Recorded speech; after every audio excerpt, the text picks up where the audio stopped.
Hold on a second. Let me see if I can pull this. And of course, on our telecast today, we do have a distinguished gentleman, Mr. Dr. Bartum, actually, to be politically correct. Uh, yes, Dr. Bartum, just a sec here. It seems as though we have done the distinguished thing of um, there you go. And of course, like I was saying on my screen, and to be politically correct, is Dr. Bartum Kulah. Dr. Kulah, how are you tonight? Good, and you, sir? I'm great. And for the benefit of other viewers who would like to join us, we are going to take just a minute to share this video while we have Dr. Kulah introduce himself. But before that, we should have all our contact numbers, just in case you wish to chime into this conversation. We do have two numbers to reach us at, and let me make sure I get the other one up and running, because we want to make sure that people come in. This is not just a dual conversation, or what we'll call a dialogue between two people. You can come in, but remember, we do have rules here. Rules of engagement is that you respect the studio guest. If you have any difference with him, express it civilly in your own, scholarly way. This is not a panorama where people come to abuse others because they disagree with their thoughts. This is especially a corridor, and each and every individual that serves a studio guest must explore their story and be willing to be given the chance to express themselves. Thank you so much, Dr. Kulah. Before I, ask you to introduce yourself, I would just ask that you give me a split second here while I try to include the other number, because sometimes people call and they ask what's the number to participate. Matter of fact, I will go ahead and post the number up here. Um, well, in the meantime, Dr. Kulah, again, good evening to our microphone, and this is the Colonel Iremi Gray Show. We are coming to you live from our Wish TV television, and Dr. Kulah, of course, is our studio guest. And Dr. Kulah, we'll ask that you introduce yourself just before we start the ball rolling. Thank you so much. Sure. I'm Dr. Bartum Kulah, the son of Bishop Arthur F. Kulah, retired Bishop of the United Methodist Church. And by way of background, I'm no stranger to this platform or to any of the Liberian platforms like Focus on Liberia and others. But by way of introduction, my background is in medicine. I'm a resident physician in family medicine. I also have a physician's MBA in healthcare management. I'm very interested in healthcare delivery in our country, and I've been involved extensively throughout the Ellen Johnson Sirleaf administration, helping behind the scenes with improving our healthcare delivery system. I come to you today from a perspective of a Liberian who is very involved, very concerned about the direction of his country, having been raised under a military regime of Samuel Doe and having seen my father fight for the rights of our people. I have that imbued in me to speak on issues related to our country and to work to see that our country comes forth and be as best as they can be in all areas. So for a short introduction, I'll say that I'm a Liberian, concerned Liberian, who will be speaking to you today on the anniversary of our Independence Day. Thank you for having me, Colonel Gray. You know, Dr. Kulah, extremely elated to have you on board, and you know, there could have been no other guest but yourself who has involved with a Liberian way of life, especially from the comfort of your diasporan, resident, in the sense that we come a long way with monitor Liberia, even though we're away from that country, we're still involved heavily, and we're no stranger to each other. So, but this, in my opinion, should be one of the most civil conversations anybody can expect. Um, Before I share this video, um, I would like to impress on you that this is your story, this is your view. I'm only the facilitator and the middleman that will make things work for you as you tell your story. By way of disclaimer, what and everything you say has nothing to do with our views here on the studio um, platform. So, would ask that you keep it civil, and of course, I don't know you to be anybody but a civil man. So therefore, let me ask you, what's your own view about Liberia as a nation in general? As a nation, just give me a synopsis of about, say, 1 minute. Somebody were to ask you who knows nothing about our country and say, Dr. Kulah, what's your own view about Liberia? If someone were to ask me about my views about Liberia, I would say to them that Liberia is a nation that was built out of a great idea to be a beacon of hope, of liberty for blacks all over the world, having been the first independent republic in all of Africa to be a light to Africa in terms of bringing religion, bringing civilization, quote unquote, or Western civilization, and to seek a way for African nations to come out of the colonialism of Europe and be better nations. But somewhere, somehow, Liberia lost its way along the way.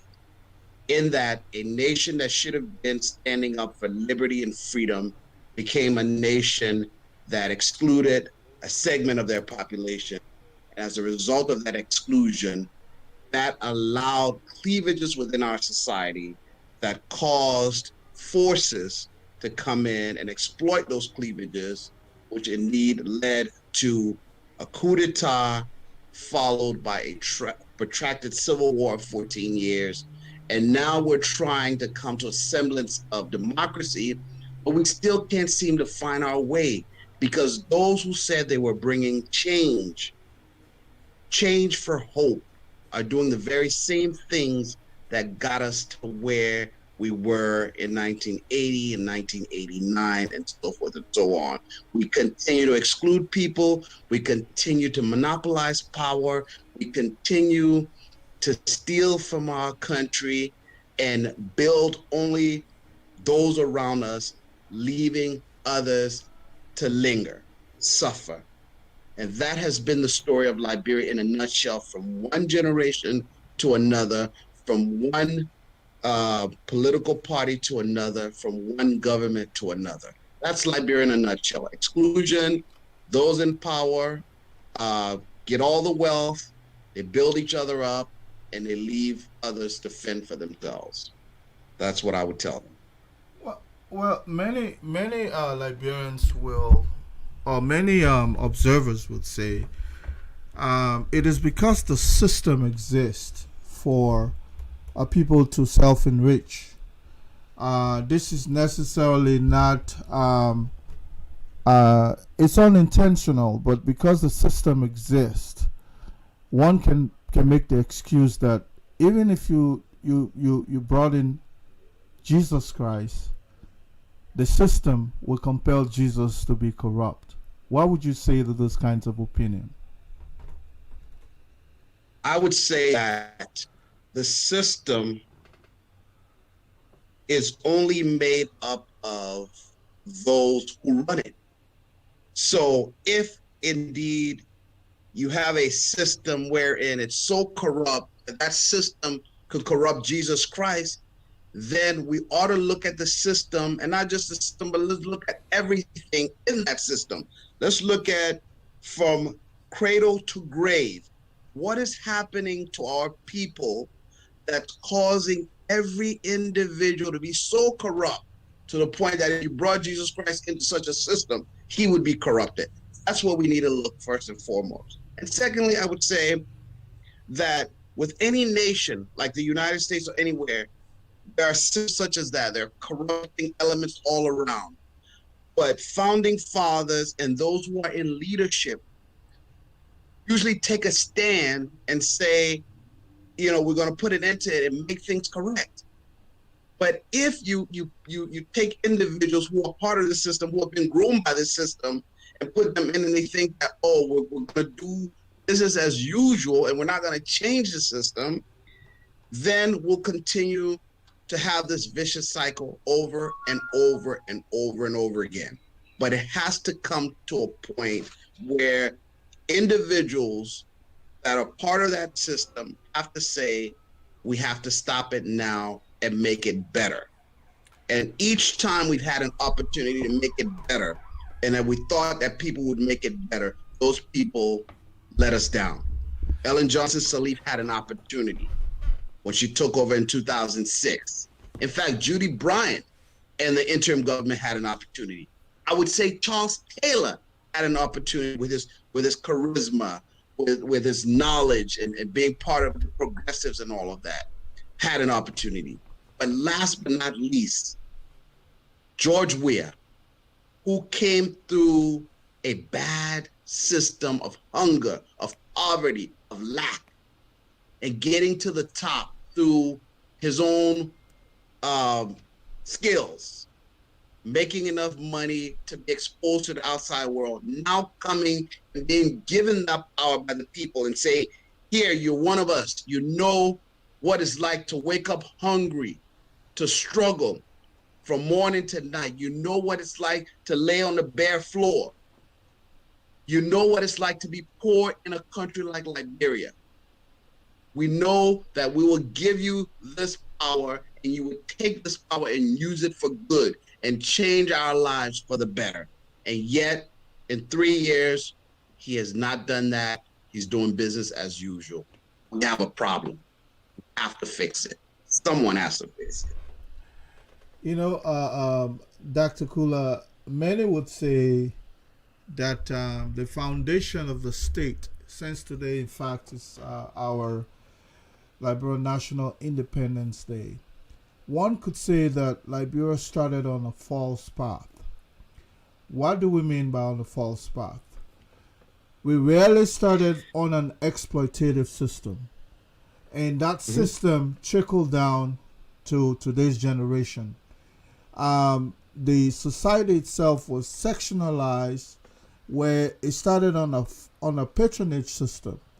Unless you're part of the system, it really was not meant to benefit the nation in general, like most other nations,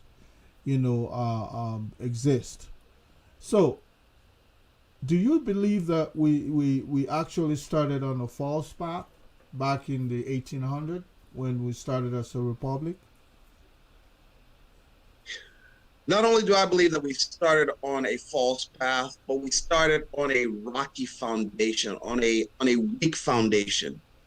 If you really look at the foundation of our society, I'm not historian, but just from what I've read and what I've been exposed to in terms of anecdotes and whatnot.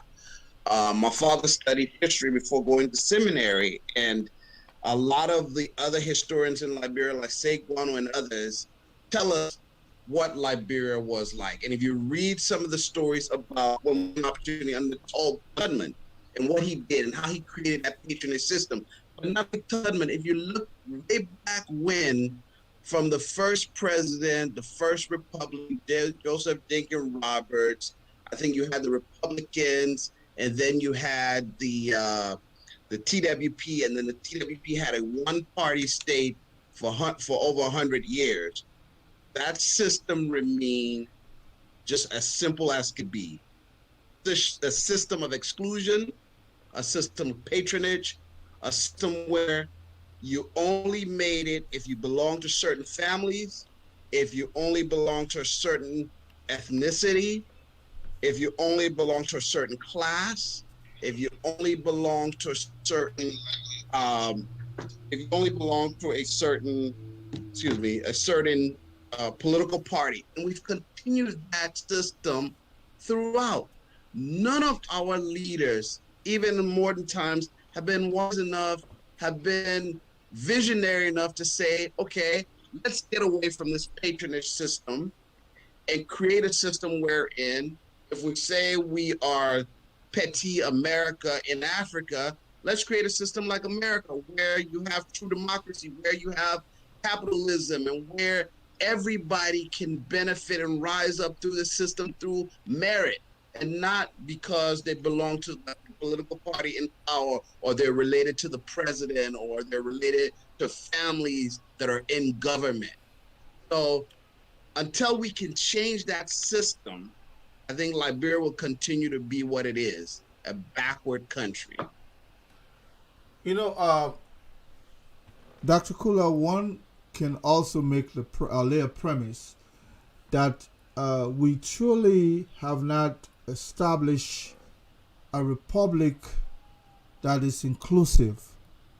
When you look at our flag, it's a plagiarized, almost a plagiarized version of the United States flag. When you look at the ode that sort of emphasizes what Liberia stands for, it is almost a replica of the United States.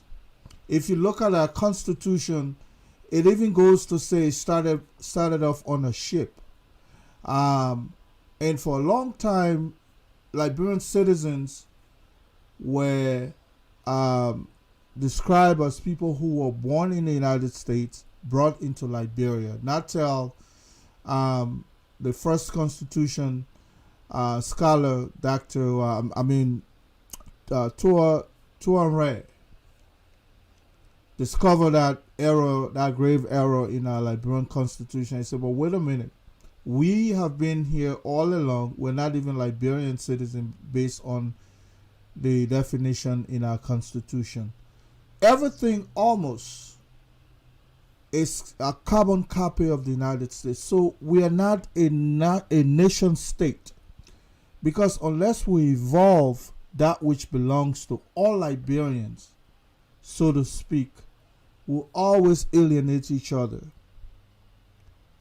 What do you think of some of these emblems and symbols that have come to represent the state Liberia? I'm glad you brought that issue up, because I was in a debate about the flag, about changing the flag to represent all of Liberia. And some guy, and it's always individuals who are of a certain ethnic group, Americo-Liberian with the European names, some of them, not every one of them, some of them, that are adamant that somehow these symbols are reflective of those who build the state of Liberia, and therefore they should not be changed. I mean, they are against even including Native Africans who were on the soil when the state of Liberia was established. And that baffles me. But what I realize is that goes to white supremacy. And white supremacy has dictated a lot of what has happened in Liberia and the world as a whole. For example, we know that America was established by Europeans who came here and took the Indians' land. And somehow, I don't understand, but the Liberians that came from America Mm-hmm. who were Slaves. manumitted to Liberia and established that state, somehow they thought they could replicate what the Europeans did in America. That baffles me. But to say the least, until we as a people can realize that our symbols, the flag, replica of the United States flag, copied from the United States, didn't even take the time to put ideas into establishing a flag, putting a flag together that would represent the fact that, yes, okay, we were once in America, but now we're establishing a nation in Africa, and we're Africans, we're Pan-Africanists. Let's symbolize that. Let's symbolize the people that were on the soil. A motto, instead of just saying the love of liberty brought us here, what Mm-hmm. about the native chiefs that welcomed you there and that gave you the land and said, okay, you can come back home. You're welcome. You Dr. can Kulah, hold on establish. a second. For some reason, Uh, your audio is not coming through. I don't know if it's your microphone.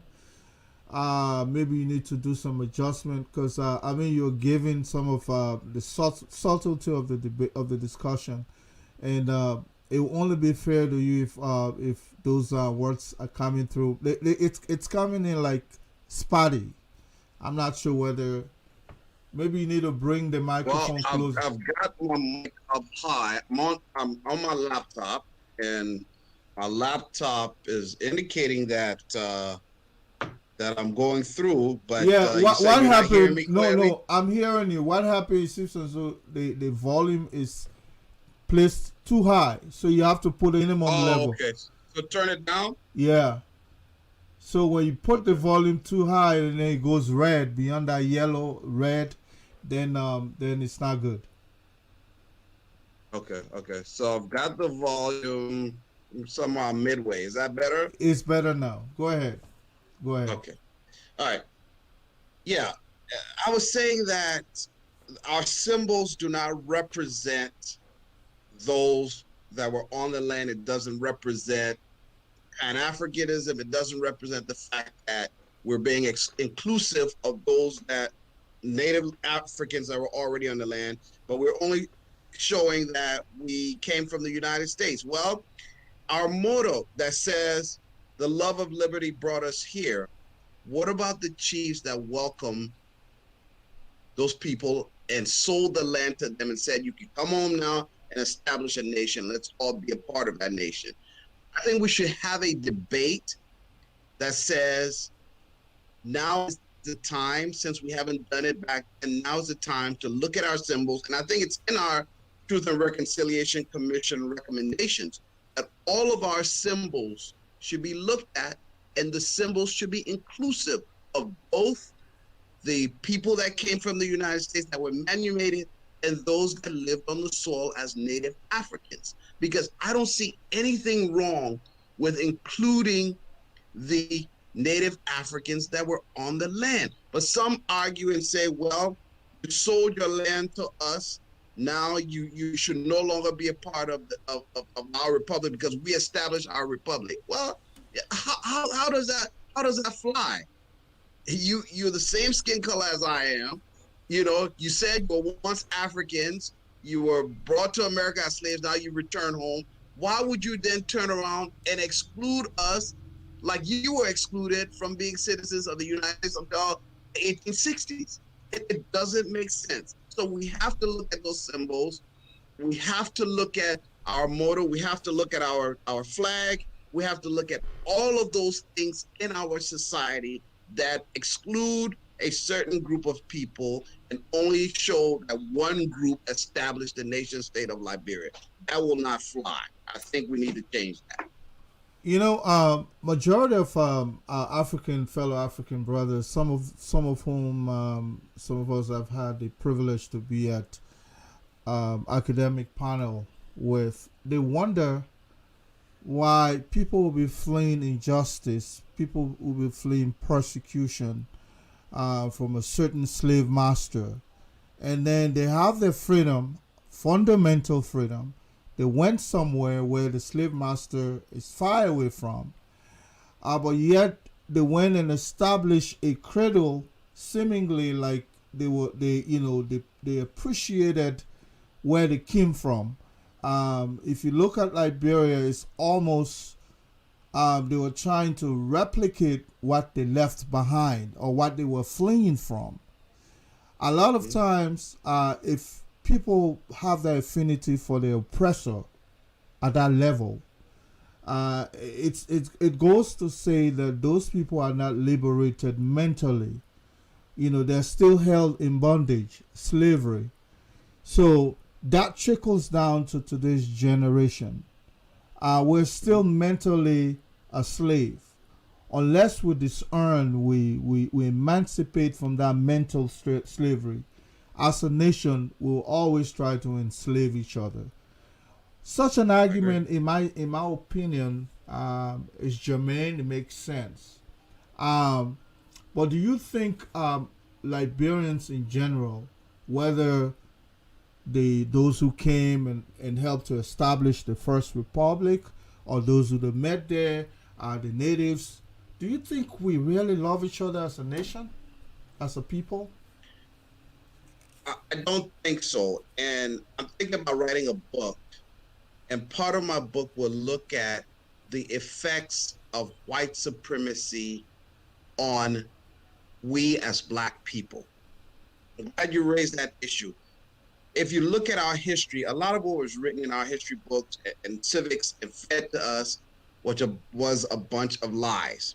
Mm-hmm. The reality is this: a group of white men, Quaker slave owners that did not want Blacks living in this country, decided to form the American Colonization Society.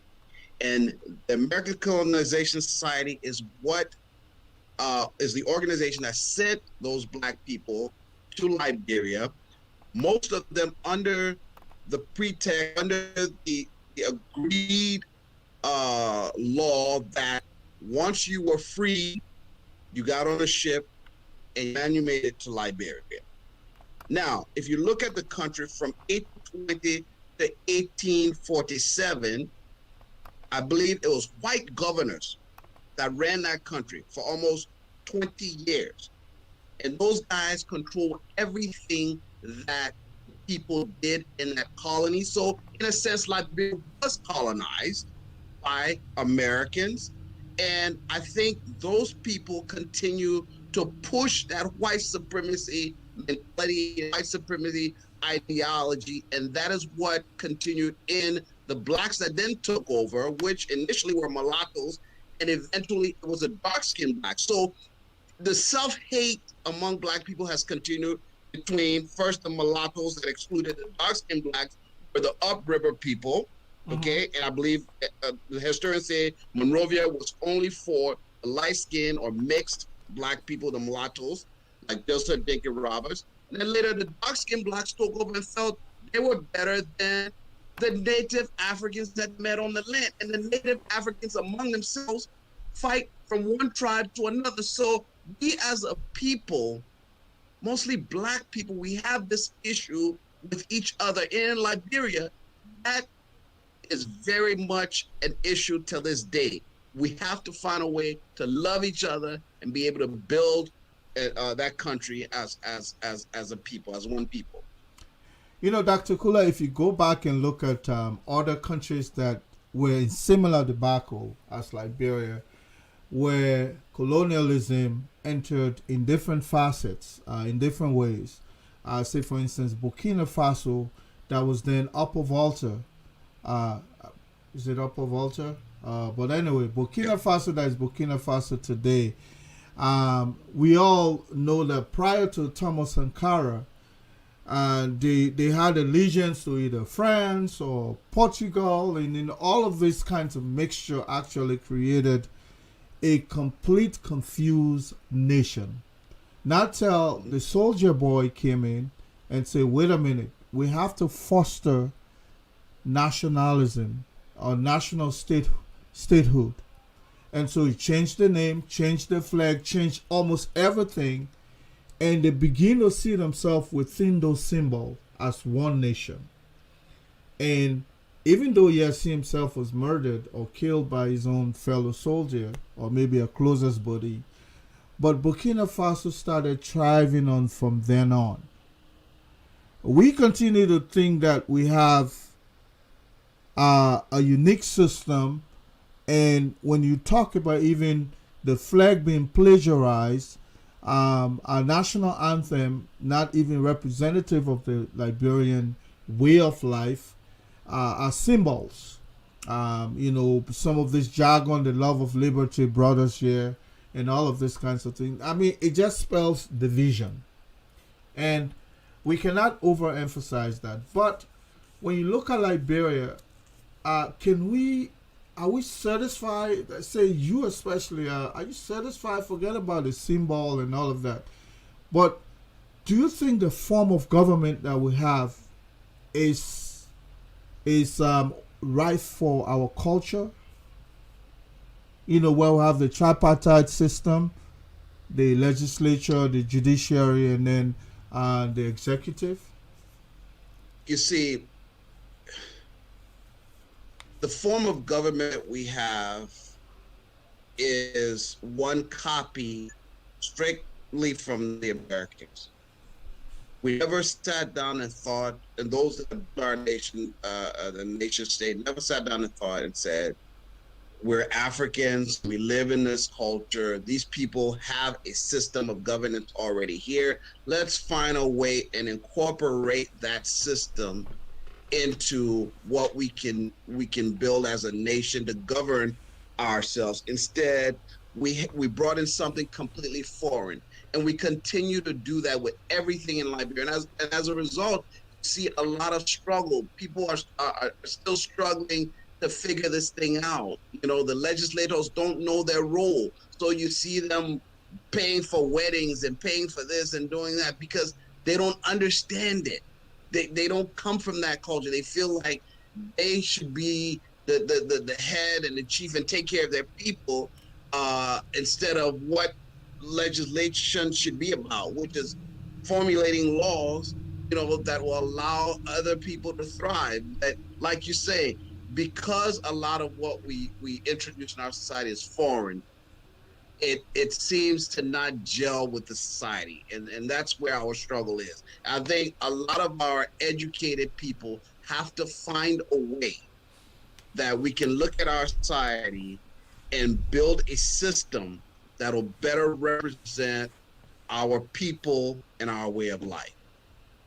And so, if you were given that task, like say for instance how Professor Don Elwood Dunn was given some of the responsibilities by the Salif administration to go and tweak things to see culturally what they can come up with. So if you were given that responsibility to say, hey, I think this tripartite system where we have three forms of government with equal power, and we say, well, Dr. Kulah, we have to incorporate our chief, our cultural system, our Sunday society, our rituals, and somebody could argue, say, well, we already have that in our local government system.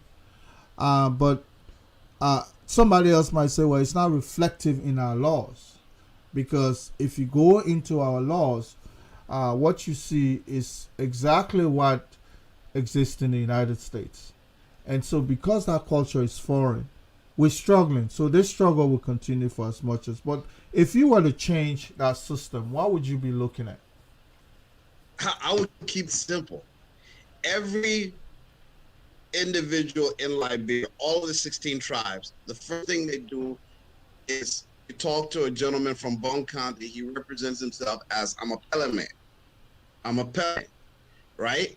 And the Pele, the Mono, the Gio, I believe the Loma people, certain other tribes belong to the Sunday and the Porobo. What I would do is simple. You to elect a president so that all of the 15 counties will come together and elect a president. But then let's have the system of the paramount chief, the clan the town chief, strap that legislative branch. Let every one of those 16 or 15 tribes, I mean 15 or 16 tribes, have some sort of representative, either through the clan chiefs from each one of those tribes, that are sort of the person that communicates directly to the president what his people want.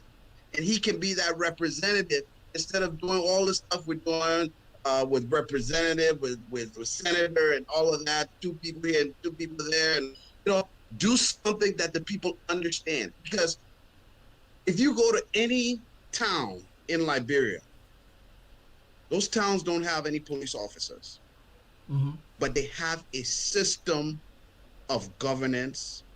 They have a system that keeps everybody in check.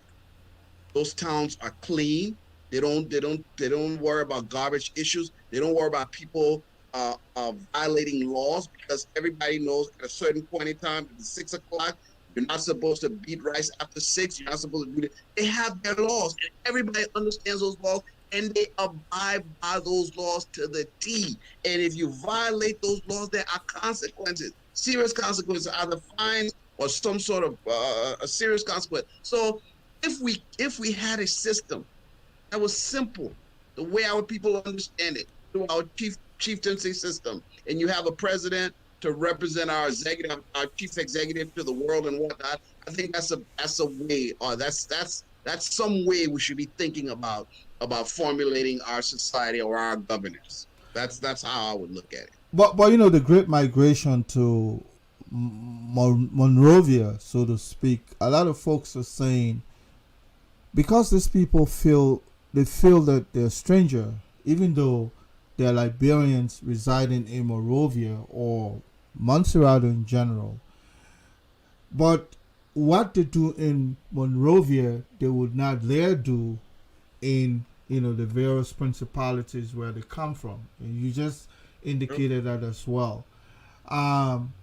So, in other words, if we were to start a change of mind, most of these people see Monrovia as the home belonging to a certain group of people that oppressed them before. So it's that time for vengeance. If somebody were to make that kind of academic case, would you buy it? That people in Monrovia really don't love there. They're just there to repatriate. That's the intention. They are there so that they can lay hands on some money and repatriate, just like we're here. We have anything that comes, we send money back home to remuneration, or other means that we repatriate money to Liberia. But it's such an argument, Jermaine, that people in Montserrat, Monrovia especially, the town is that filthy because they really don't love that town. They're there like in a spirit of vengeance. They're still. Most are still hurt based on the story, the anecdotal story they learn from parents.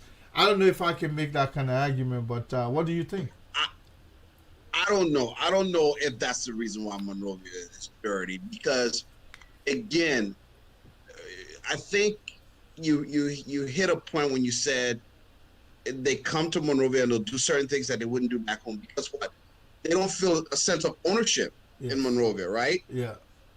Back in the day, they had little outlets around Monrovia or parts adjacent where you have places like Nuclear Town, and if a crewman came from the crew post, he knew to go to Nuclear Town, or you got Boozer quarters, as Chief Boozer's area. All the Boozer people from Lofa, they go there and whatnot. But it's not like that anymore. Everybody's free to buy land wherever you want to and whatnot. And so nobody has a sense of ownership in Monrovia. I think if you created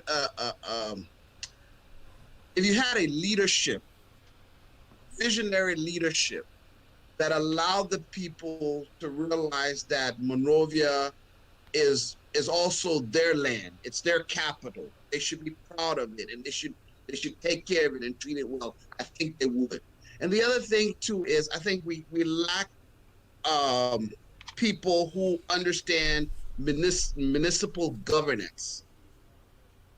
we have a young man now, Koji, who's the mayor of Monrovia. He knows nothing about running a municipality. You take this young man, hasn't finished college, you take him, you give him city of Monrovia to run, and he tells the people he's not there to pick up garbage. Well, as a municipality, one of the main things is waste management, because waste is created every day. So if you don't know anything about waste management and how it's done, you don't know anything about composting, you don't have a waste management system, you will have a situation where the people come, they got nowhere to throw the garbage, they're going to throw it all over the place. You know, one, there's nobody to keep them accountable as they would in the village, and two, they don't have a sense of ownership, and three, there's no leadership, there's no visionary leadership structures in place that we have here in the States, where every Tuesday your garbage is picked up, or every Monday your garbage is picked up at a certain time. We don't have that, and so the people are fed up. You hear the people complaining. They pay their money to Monrovia City Corporation or Marketing Association to collect the garbage, and they don't collect the garbage. So part of it is a lack of leadership, and part of it is the people don't know what to do with it, and they don't care because it's really not their land, so to speak. So I don't think it's a vengeance thing. I don't see it from that perspective.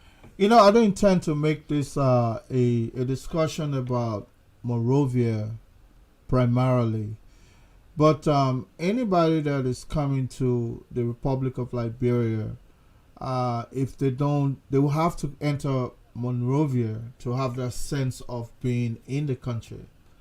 And the population in Monrovia, especially, has far exceeded the civic books expectation. Back in the days, they used to say it was meant to be, if you reach 300,000 people, you've gone too far.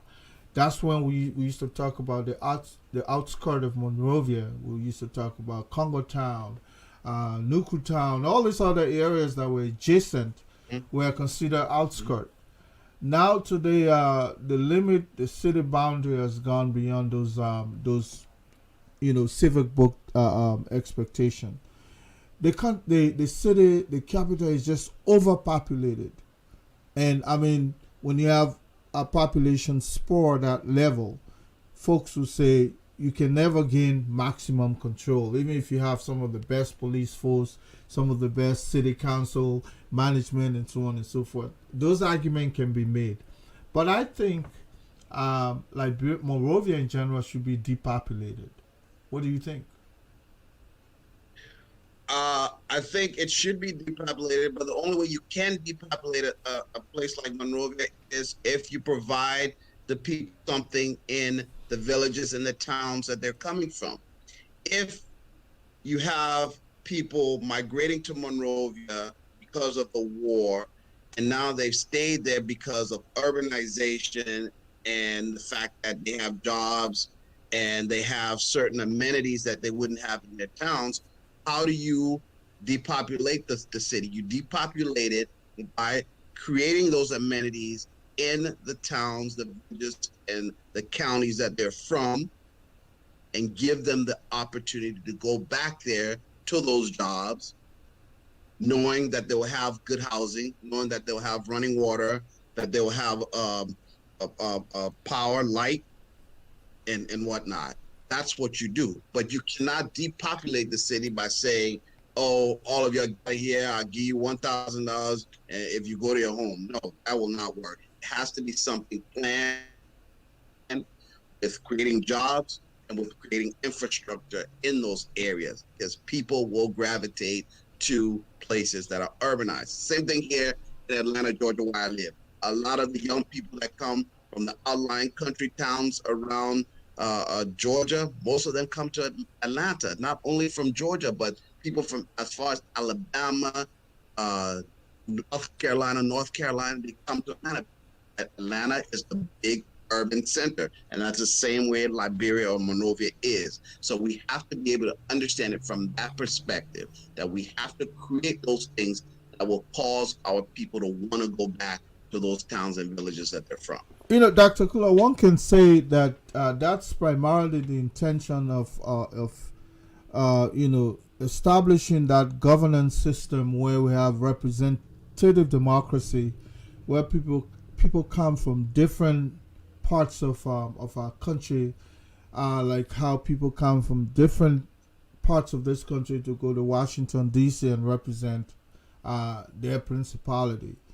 Uh, then we look at decentralization.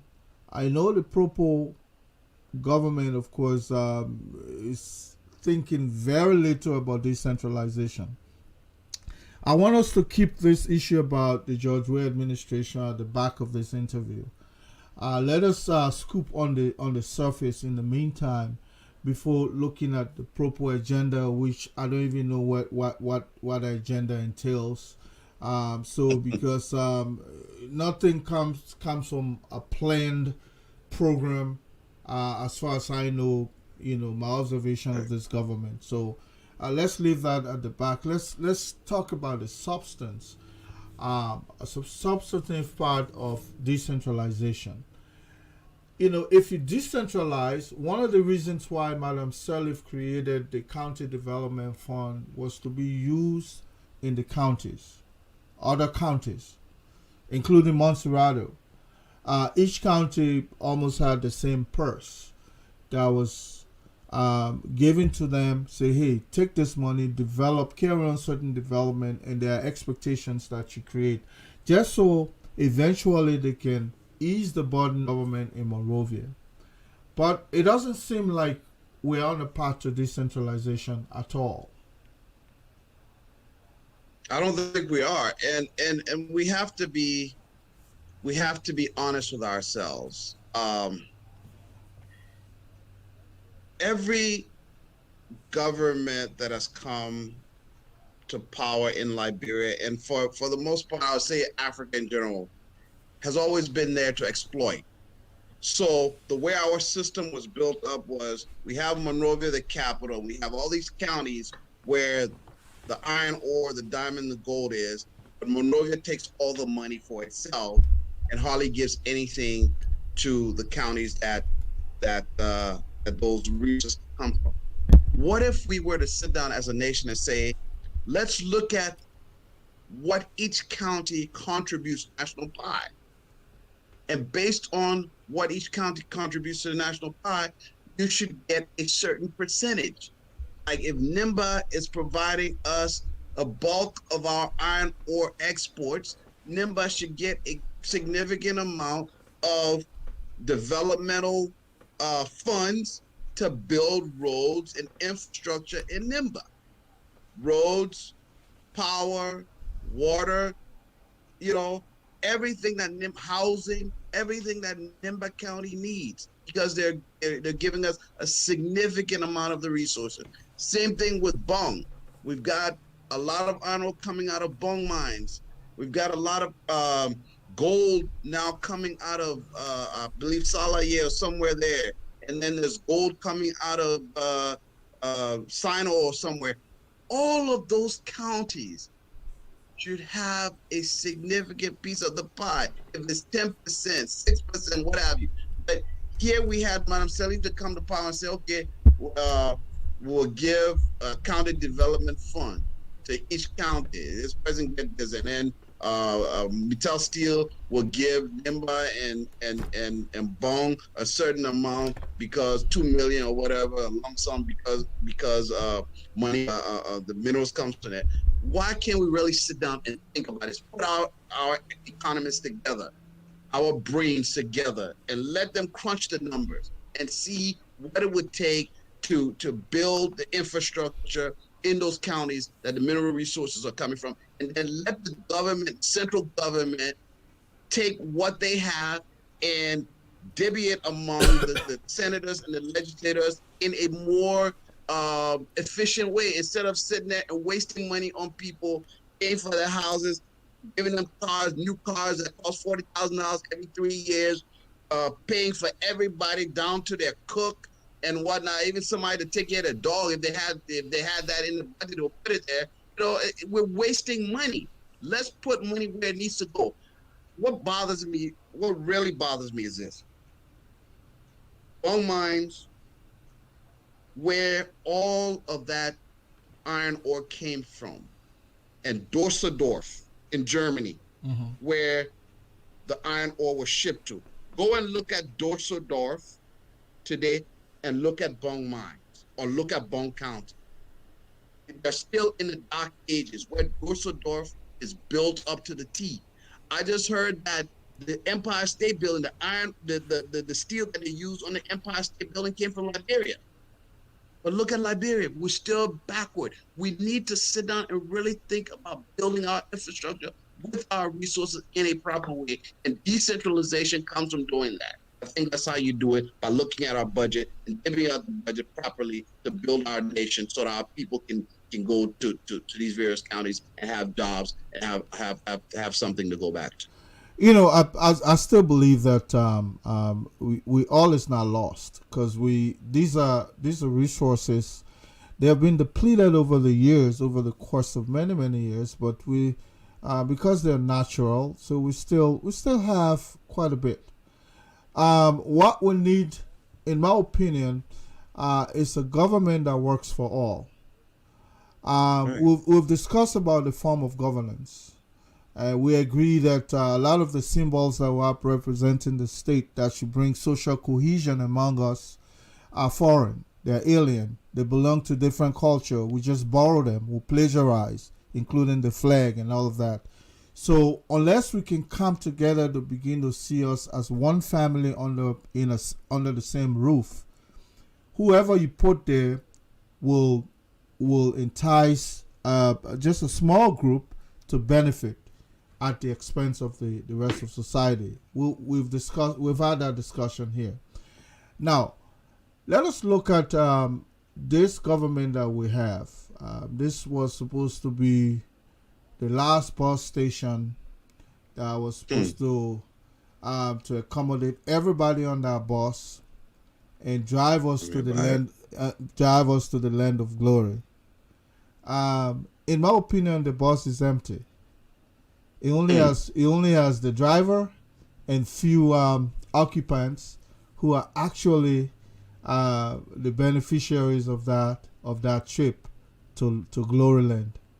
If I were to make that premise to say the bulk of the people, not even way beyond what Madame Salif left behind, way beyond, maybe 100 times that, are left out of that bus. The occupant of that bus include the president and few other guys. What would you say about that?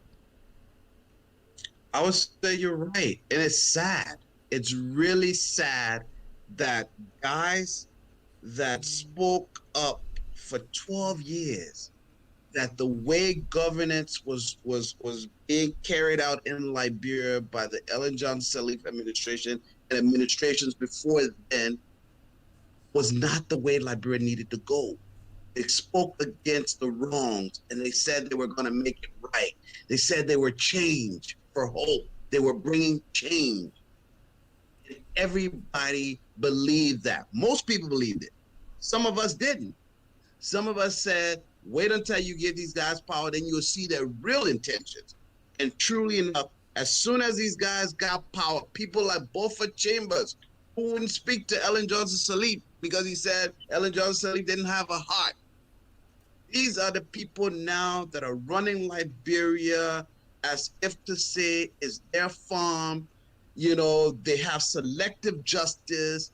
They are monopolizing power. They're monopolizing resources and excluding others, treating other people bad. It's unbelievable. But then again, if you have people that really don't have a vision or a roadmap, what else do you expect? They were just talking because they wanted an opportunity to do the very same things that they've seen people before them do. You can't get anything out of a sample size if that sample size basically is the same. And that's what they saw, that's what they've lived, and that's what they know, and that's what they brought to the table. What do you mean they have no plan? Do they just survive as a group of people that intend to take this country out of the dungeon of backwardness? How can they exist without a plan? What do you mean? Gray, you remember when they went around looking for ideas for the pro poor agenda plan. I believe the finance minister Weah came to the states and he had his show and exhibition, and it took them up to almost a year before they presented a pro poor plan. You remember that? I did. These are people that were sitting down for 12 years. They said they were ready to govern Liberia and they're ready for change and so on and so forth, and they could not come up with a plan. Apparently, the world, other institutions asked them for a plan. They could not provide one. That's when they went on that war tour, coming to diaspora, asking people for ideas. So they had no plan. And even after they put that pro poor agenda together, they've been doing extra budgetary spending. When the president goes somewhere, if he's caught in a tight squeeze, he just comes up and makes a pronouncement with no thought whatsoever. For example, making education free. They didn't think about it. They didn't know where the money will come from to create such a system. He just thought he could make such a pronouncement and that would quiet the LU students down and things would be all right. And then when push came to shove, started having to cut money here, cut money there, squeezing the professors, taking money from the pay and so on and so forth. And when they did this whole thing with the Budget recast? The recast? No, not the when they not the recast, but when they did the salaries. Salaries. Yes, when they started the reduction, yes. Cutting the salaries. Harmonization, yes. Salary harmonization. Yes. Yes. The reason they had to do that harmonization, again, they never thought. They felt that, once we're in power now, we'll just send all our boys to all the ministries and somehow the system would take care of them. But once they bloated the payroll, then the World Bank and others came to them and said, no, y'all got to cut this down. And they went around cutting people's salaries and making excuses and saying, Ellen Johnson shall you have paying people $20,000 and this and that. But we know that certain people, like the gentleman that was Molu, people like Molu and people like Dave Cassidy were paid by institutions like the European Union. They were paid by people like paid by institutions like the maritime affairs here in the U.S. So they were making excuses, but the reality was they had no plan. They bloated the payroll. After they bloated the payroll with their people, they had to find a way to make things right. And that's what they've been doing. Knee-jerk decisions that they had to come back on, reactionary behaviors that they had to come back on. So they had no plan for the country. And we're seeing it as clear as day. So a lot of times people would say, well, you know what? People are behaving this way because these are people who are held down for so long, and they saw exactly at first hand what those who felt, they were the elites, holding them down there, and then once they found themselves in that leadership capacity, the intention is to reduce the size of people with access so that small group of people can have as much. So the plan is going forward is to keep it that way. Scholars have made those kinds of arguments. I would say the means of survival of our country, the focus where we go and beg, we ask people for arms, and then we use that money, we take care of our responsibility. It's just not enough to cut it. It has never worked for any country and will never work. And you have said no plan from this administration. But do you have any hope at all? Any hope? Just a little tiny hope left somewhere where we say, I think if we do things this way, we'll forge ahead. I have no hope, and the reason I have no hope is because of the people that this president has decided to have around him. We had issues with people like Emmanuel Shaw. Mm-hmm. This is a gentleman now that's in George Weah's ear, So to say that things will change, I doubt it very seriously.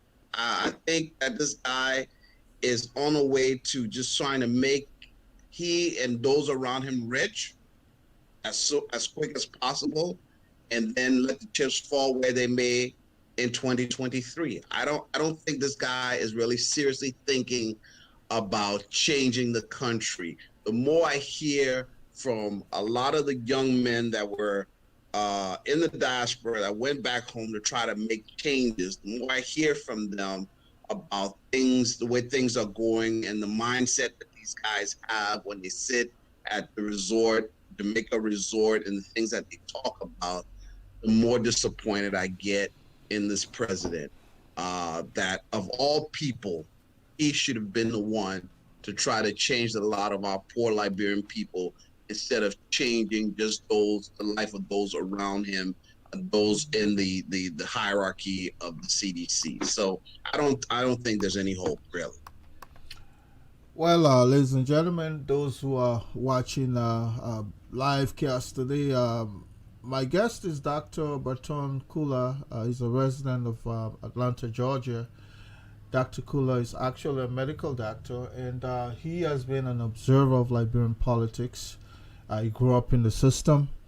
He's no stranger to our Liberian politics, and our numbers are posted just in case you want to chime in. We do have 763-285-0741.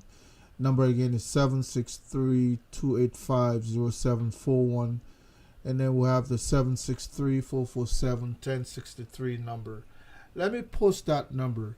But Dr. Kulah, if you look at this administration, majority would say it's not the minority group of Liberians that held the country for 133 years. If any group of Liberians should benefit this country called Liberia at all, it will be people with native ties, people who have nativity to Liberia. They come from nowhere. They're there. They're part of our native group, so to speak. I hate to introduce any other ethnic portion in this conversation, but there are certain conversation in negotiation that you just can't avoid. Either you deal with it or you exist, whether or not you deal with it. And if any group of Liberians should benefit Liberia, it will be some of this group of people. So why are they so narrow-minded in terms of how they go about governing the country? Because the level of hatredness among Liberians has poured quite a bit, more than even when Madam Sirleaf, a person that was not so loved by Liberians, more than her. Why has Liberians become so hateful, with each other, including the government? The government is like they're still in opposition. I mean, they go after people who disagree with them. You shouldn't talk. They come after you. Even this telecast that I'm having right now, I'm seeing people using verbatim languages there and so on and so forth, because there's so much hurt or hatred in the country under this administration. What do you think? Why is it so? I just think that the problem is the Liberian psyche and the way Liberians look at things. Most Liberians, for whatever reason, always look at criticism as hate. If you criticize their brother, their sister, their loved one that is doing something bad, then you must hate the man. You must have something against the man. And so you take these people at a young age with that mindset. They grow in a society like that, looking at criticism as hate, looking at anybody who opposes them as that person either envying them or against them. Once they go to the national level, it manifests itself in the way that it's manifesting itself in this government currently, where anybody that criticizes George Weah, he sees that person as an enemy of the state, or the person hating him, or the person jealous of him, and those around him The surrogates all say that anybody who criticizes it hate him. I don't know why we equate criticism with hate and sycophancy, blowing smoke up, you know what, people and flattering people. We relate that to love. That is something that we have to change as a society. And when George Weah first took over, I think he made a sad mistake by labeling certain journalists as enemies of the state and going after people and whatnot, like Henry Costa, chasing them all around the world. I think that was a great mistake. He should have been the one to bring our nation together and say, look here, I used to be peace ambassador. Now I'm the president. I think all of those who have differences, we all need to come together and love one another. And let's look at criticism as people trying to make me better. If he had done that, we won't have the kind of animosity that's existing in society. But then another mistake that they made, they thought that, okay, the way we will counter a lot of these criticism is by creating our own media. So they got the MCC media that Jefferson Koji has. They got a guy called Michael Gilman, and then they got Prince Sharif. They got all these guys pushing their agenda, pushing propaganda, pushing lies in opposition to the criticism, to the obvious truths of what they're doing and the lapses of what they're doing because they don't want to do the right thing. I've seen it in our own families in Liberian society where somebody will be in a family doing the wrong thing. The person in the family that says something against that person, you become the head at one. Not the person not doing the wrong thing, but the person that raised the issue that that person is doing the wrong thing. So we have to change that as a society. It comes down to the root of our society, what our values are. And of course, Dr. Kulah, you and I have a focal responsibility in changing that mindset, that psyche, because we're Liberian academics in all rights. But I'm looking at the government prior to this government in power.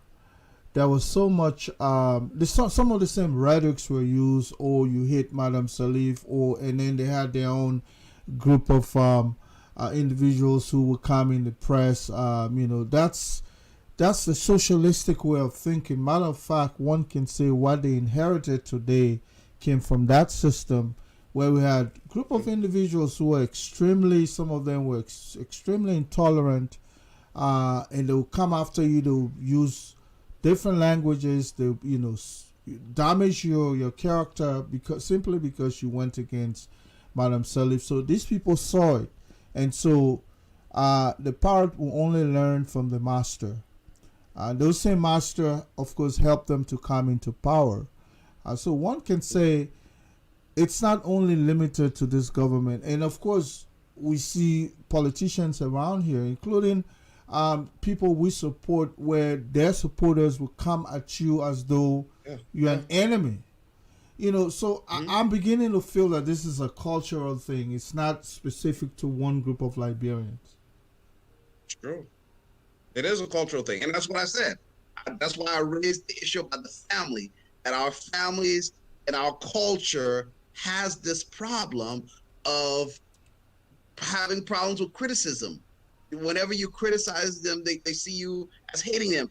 And then when that translates to the national level, this is what we see. Where you have people attacking each other on Facebook, people that I would expect much from guys in the ANC. I have people in there that hate me because I raise certain issues about their candidate. CDC was bad about it when they were in the opposition. They had whole tag teams. In fact, one of the guys, Obed, he even confessed. He said he used to be one of the guys behind the scenes paying young boys to attack anybody that attacked Weah. And they created lies around Weah so that when anybody criticized Weah, they would go after the person. That's our society, that's our culture, and we're reaping what we've sown as a society in every aspect, whether it be the negativity in our politics, whether it be the stealing in our government. We're reaping what we've sown as a society from the time that nation was established until now, and we have to change it. It has to come to an. It has to come to an end, or this society will continue to be backward. Okay. You know, could we then go back and take a relook at pre 1980 to say what we nurture and brought upon ourselves is what is responsible for this level of division in our country. We may as well just exist as a nation without political organization, or we go back to the one party system where, we'll not have this level of division. Multi party democracy, because of, we talk about it because of our own culture, it's not working for us. What would you say to those who say, hey, I think the one party system was even better? I would say to those that believe that the one party system was even better is that you don't understand the world and how and what exists in the world. We thought we had a stable government because we had a one party strongman dictatorship in Tubman and the TWP. But that government was stable and was in place because of what Liberia could give the world at that point in time. Mm-hmm. And we became no longer significant. And when the Cold War ended and Liberia was no longer strategic, we were allowed to fight a 14-year civil war after our coup. So let's not be fooled and think that the one-party state that we had is what had Liberia stable. I beg to differ. I beg to differ. Geopolitics is what had Liberia stable. The world is what had Liberia stable. And dare I say, the United States is what had Liberia stable. So let me just go back to our politics and say that a one-party state is not what we need. What we need is better governance. What we need is better leadership. What we need is better insight and vision. Visionary leaders who will come to governance to serve our people and not to steal. We are a small country, 5 million people. We don't need 20, 30 parties. If we had good, full, solid parties, or even 3, or even 2 like they have in America, we'll be doing fine.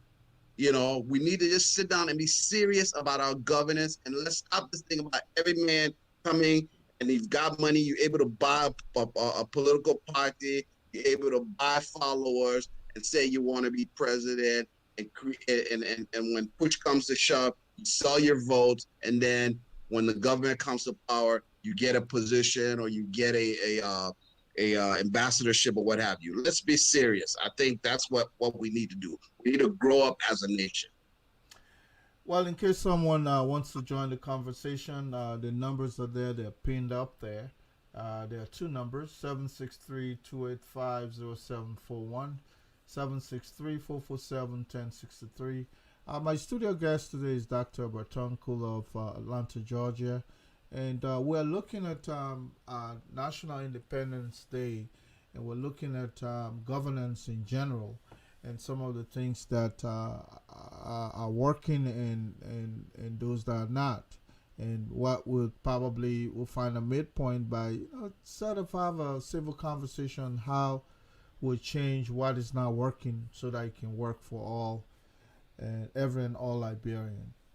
Dr. Kulah, the current administration continue to say they have embarked on a national development plan that most people are just negative. They're not seeing it, but it's working. For instance, let's put the issue of this budget surplus that the finance minister spoke about just a few days ago, in the midst where they have institutions like BWI where they have $850 some more $1,000 that was allotted for that institution. They only ended up with $52,000, for instance, and civil servants are still not paid. But then the lie and the dishonesty is just surmountable.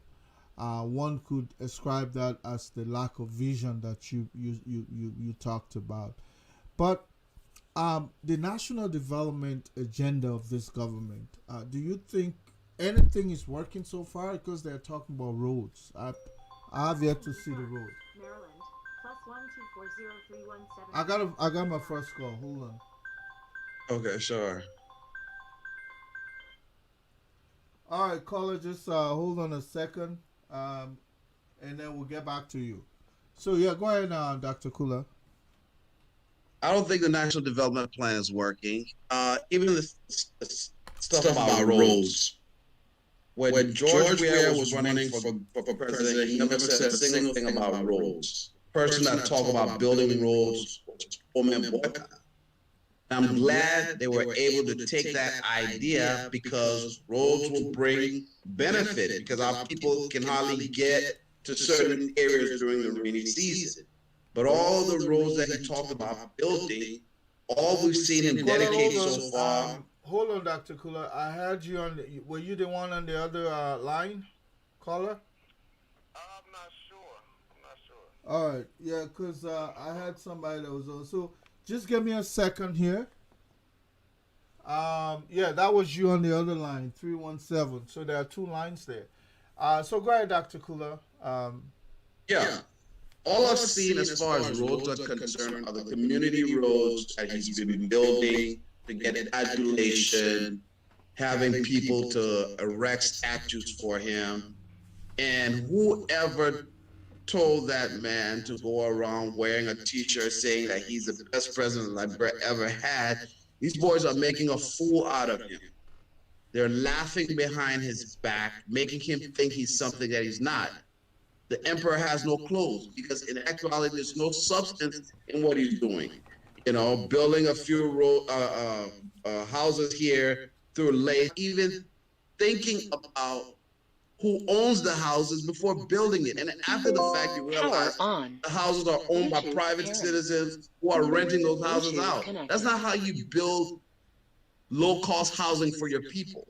So there's nothing that's been thought through. It's just knee jerk. He goes somewhere, he says something, he has to follow through, changing roofs of people's houses, made it seem like it was his own money. Come to find out, it's Liberian government money. There's no plan, there's no structure, there's no idea, there's no vision.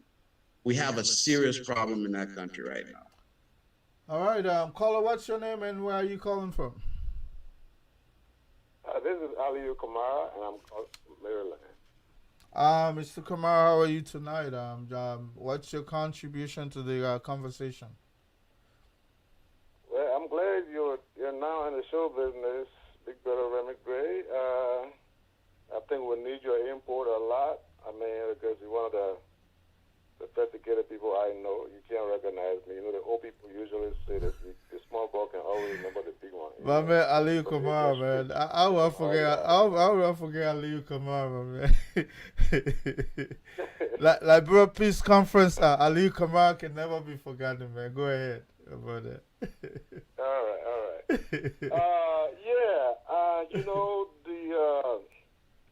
Your guest in studio, you and your guest in studio have put it all together. The problem we're having in Liberia is an age-old problem. We know it started even before 1822. We just say from the day that the settlers actually hit the soil, the problem of Liberia. In fact, I believe that if Liberia had gone under the British or under the French, we would have been better off.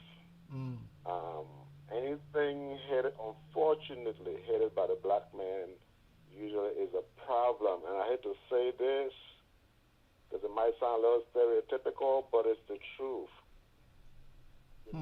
If you go to Abidjan today, even with all of their problems, it is very easy for them to reorganize. If you go to the Ghanaians today, it is very easy for them to reorganize because there was something left, even with the corruption. Right. Don't get me wrong, they're underdeveloped as well. But even with all that, they're able to reunite and get back on course. But what's wrong with Liberia? We have developed a system from the people they call the founding fathers that we have to follow. We're talking about rape today. We're talking about sleeping with underage girls today. Today we're talking about it because we have social media. We have all these sophisticated gadgets. That's why the world is finding out about these things. But these things have always been going on. We know of the yacht during the day. People talk about like They're talking about reconciliation and talking about truth and whatever commission, but they're talking about for 1979. I mean, these people have to go all the way back. Right. Everything that happened in 1979 started from 1822. Right. The Right. coup that took place in 1980 was as a result of the people who led the country from 1847 or 1822. So if we are going to have a true reconciliation, we have to go back in identifying ourselves. National identity. What is our cultural identity? How can we imitate so much? How come our Constitution, in fact, the people who wrote the Constitution, the first Constitution within a period of a month. That means all they did was copy and paste. They just took one book of the American Constitution and then just took the same book and used the dilate or the correction fluid and took something, add something, kept the book and said, this is the Liberia Constitution. So a lot has to be done. We have to go back to the drawing board. I still believe that the name Monrovia must go back to Ducal because that's what it was when they came. Mm-hmm. I still believe that seal, the call, the love of liberty brought us here. Though I was there before the love of liberty came. There are lots of stuff. We know of back in the days where they used to bury young girls. And these were not indigenous doing these things. They used to bury young girls for ritualistic reasons. Okay? We know Tubman has so many wives, so many girlfriends, so many concubines. Some of them were 15 and 16 years old. In fact, we even got a record that some of them were 13-year-old. So what we're seeing today is something that the so-called forefathers brought into the society. Barbara, thank you so much for having me. I'll be over here listening and getting some knowledge. Thank you, Mr. Kumar, man. Ali, I have no doubt in you, man. I'll try to get you on so we can do some historicity or historical discussion on this platform. Bartum Kulah is doing his best, and but many ideas sometimes can make the world go right, so to speak. But thank you so much for your call, and that doesn't seem like the caller. Thank you, Aliyu. Have a good day, sir. Thank you, people. Always around. Thank you. Bye bye. You bet. And so, of course, Dak, you see, Mr. Kamara hit almost all the points. We hit that we don't have that culture, that national identity as a people. We're just everywhere.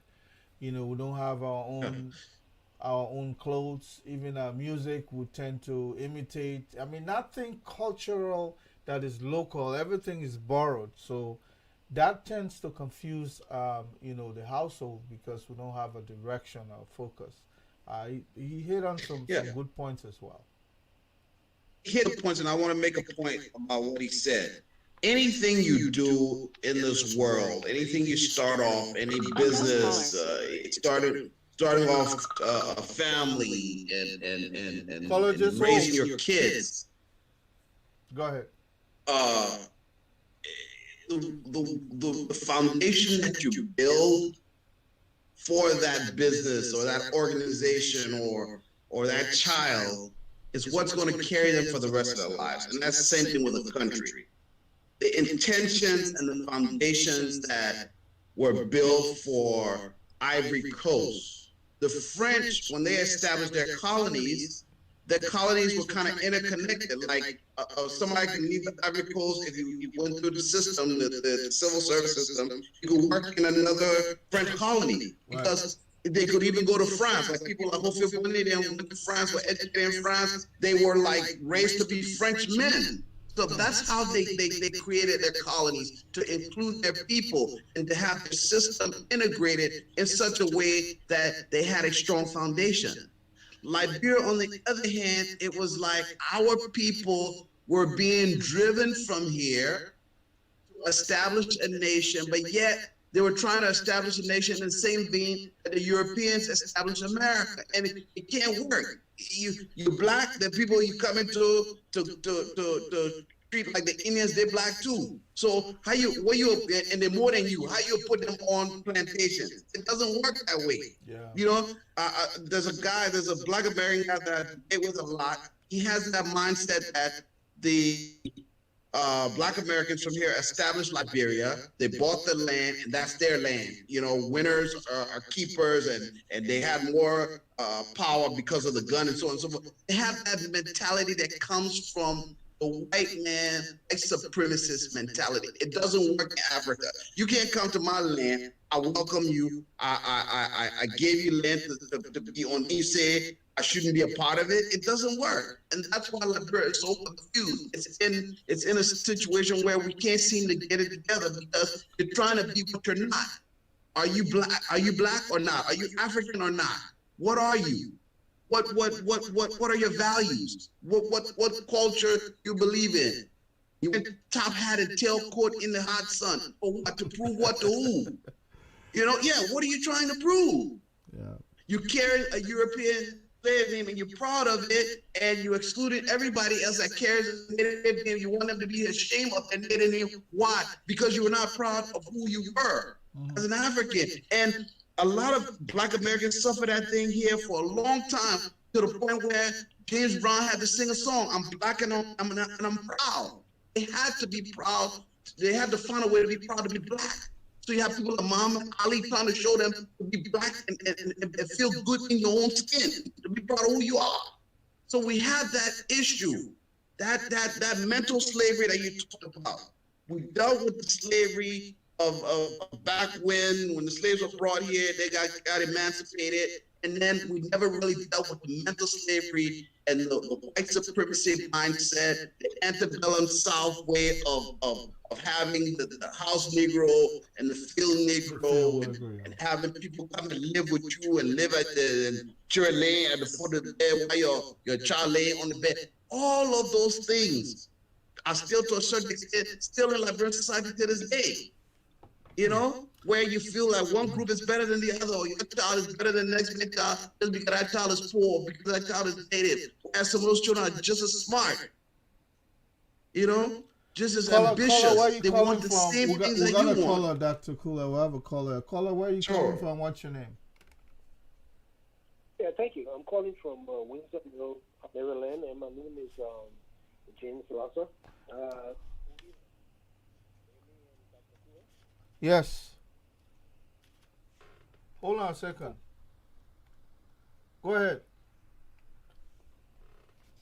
Hold on a second, Mr. Lasser. I think I kind of lost you out a little bit.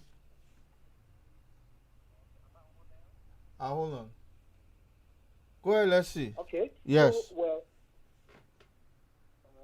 okay. Oh, you want me to change my location? No, you're on. You're on, clearly.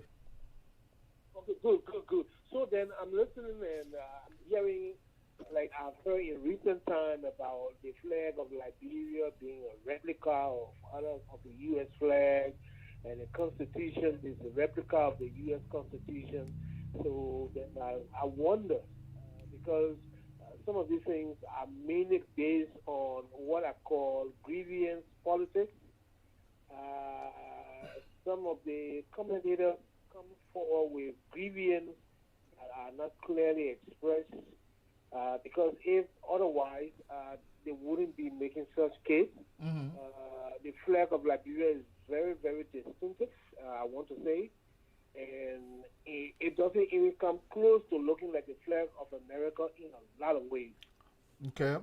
However, there are other nations whose flags are 100% identical, nearly 100% identical to various other countries, developed countries and developing countries. Okay. A lot of nations have the same flag. The only differences will be in the measurement, like the height, the width, and things like that. Exactly. Well, for example, the Constitution of Japan was written by America, Harvard Law School professors. Nobody talks about that. The fact that Japan is successful, you don't hear them talking about it. The Constitution of Japan was written by America. Our Constitution was written after the war. It came from America. So it wouldn't be difficult to see that they borrow some things or many things. Just how America. No, that's totally different. Legal system I disagree. Legal system. You understand me? So how can you come and say, well, the Constitution is this? The people lived here before they went there. All right. So that's why I say grievance politics. How Liberia wouldn't be in existence today if America had not been involved over there. Mm. Because, like you know, the map after the independence of Liberia is different from the map we have today. France took two portions of Liberia, gave one to Guinea and gave one to Ivory Coast.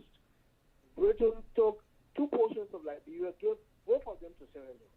If we add those four portions, they are nearly bigger than the current size of Liberia. But nobody talks about that. So if the slaves were sent over there by the ACS for whatever reason, good reason, bad reason, the reasons are mixed.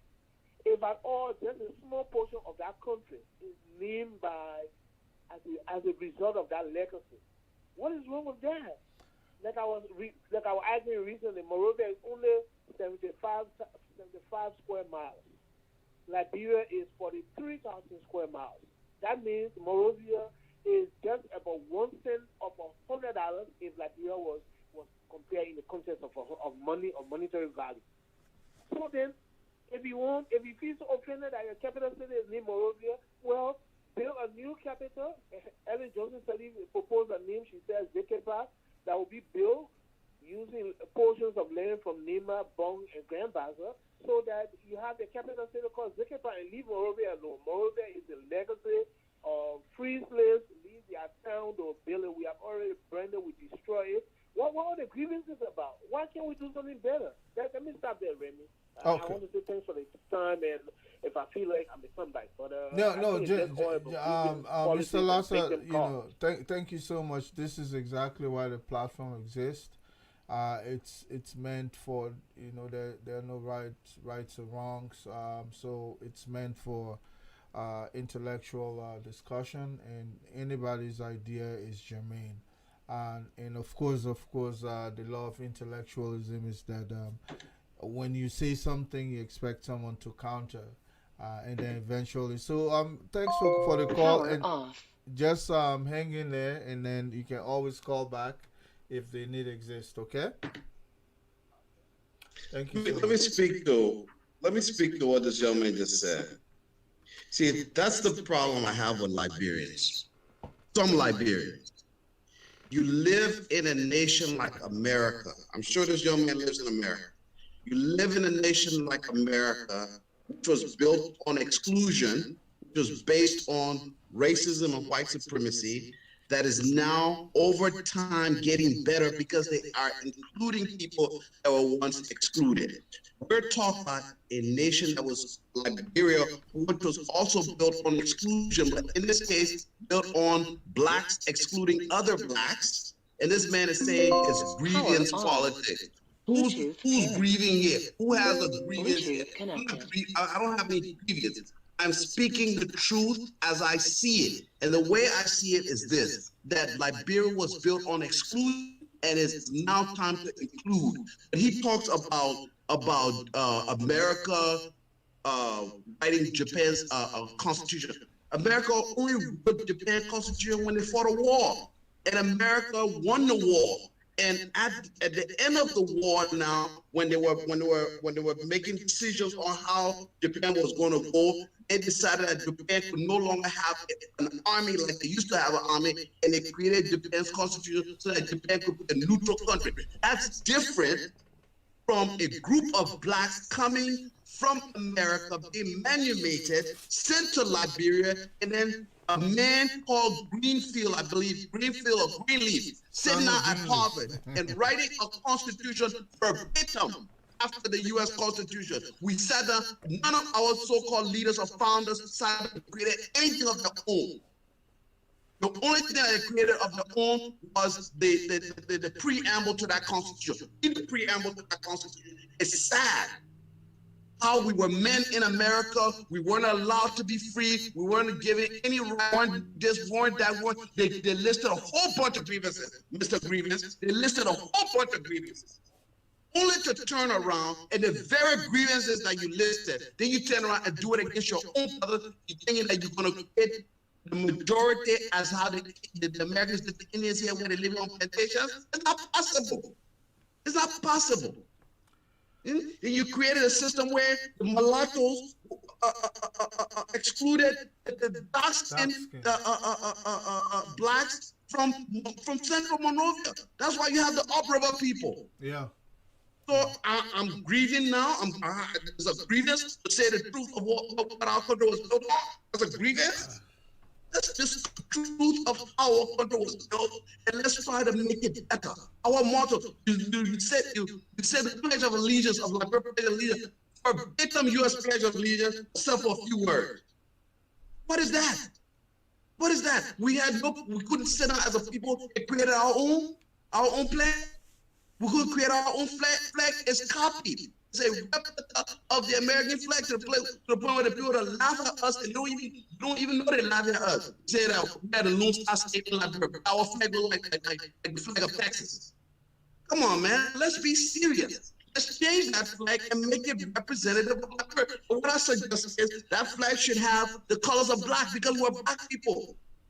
It should have gray or something that represents iron because we have iron ore in abundance.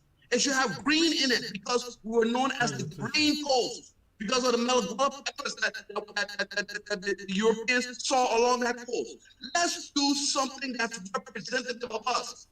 I was embarrassed when I went to the Olympics here in Atlanta and we were looking for different flags of pins.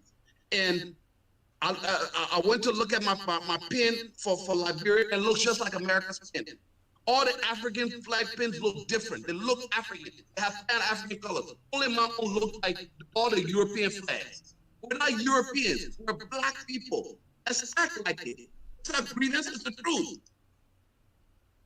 What about the suggestion that Monrovia should be left alone? It's only 75 square miles. Compared to 42,000 square miles. Just a tiny fraction of so everything that exists there was meant for a particular group of people. What about that? What's the legacy? What's the legacy of naming your capital after James Monroe? I can understand if the capital was named Roberts Port after J.J. Roberts, but it's named after a white man who probably was the owner. But you there, another black man talking for a white man. You must leave it legacy. You must leave. See how we hate ourselves? You must leave a white man name over our capital because it's legacy. Mm-hmm. Yeah, with that giving into these people that our minds they got our minds so bad that we're doing their bidding now as a people. It's sad. Well, of course, Dr. Kulah is my in-studio guest tonight, and if you wish to call and contribute, to the show, the numbers are out there. They're posted: 763-285-0741 or 763-447-1063. Both numbers work.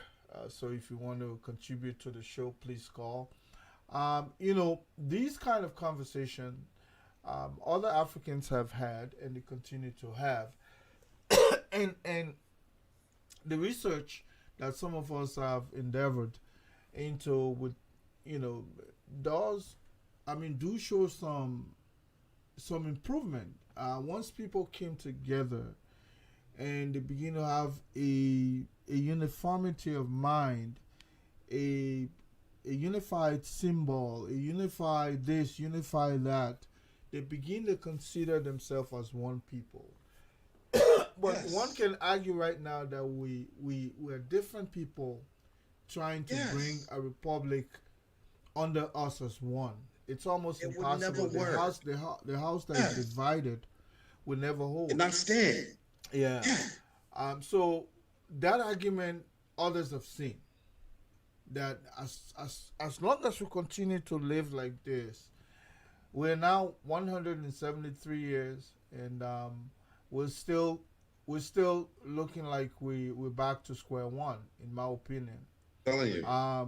We always think that it's changing the people in Jersey would bring a difference, but one can also say that we have to change the game itself, the rules of engagement, and that will include some of the symbolism that we're talking about. But Dr. Kulah, if you look at Liberia, most people are still preaching this Congo country thing.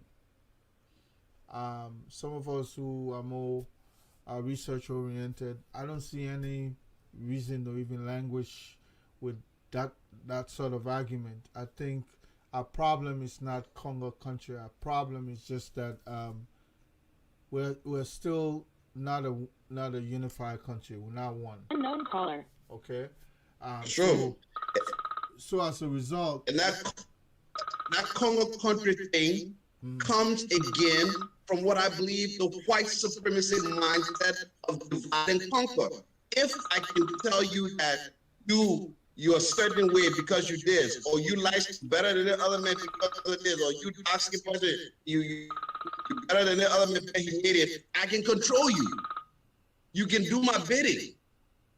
You know, it's a divide and conquer thing, and it's also power and money. If I've got the power, I've got the resources of the nation under me, and it's been that way for hundreds of years, why would I want to give it up? You know, that's all that Congo country thing is about. It's about power and money. It's about anything. Nobody is anybody. Because if you give people opportunities, it will rise to their full potential. And America has shown that. Just recently, a Nigerian lady was made the head of the Harvard Law School. Nigerian. Well, all a native Nigerian name. Because what? They came here, they work hard, and they rose in a system that allows them to rise. They didn't look at the color of her skin. America allowed her to rise. And Liberia has to be that way. If we're going to get the best brains and the best minds to run our country, we have to be a meritocracy and get rid of this Congo country thing. No Congo man is better than me, and no countryman is better than me. Nobody is better than me. And somebody can only be better than you if you feel that way. You know? But nobody can be better than you.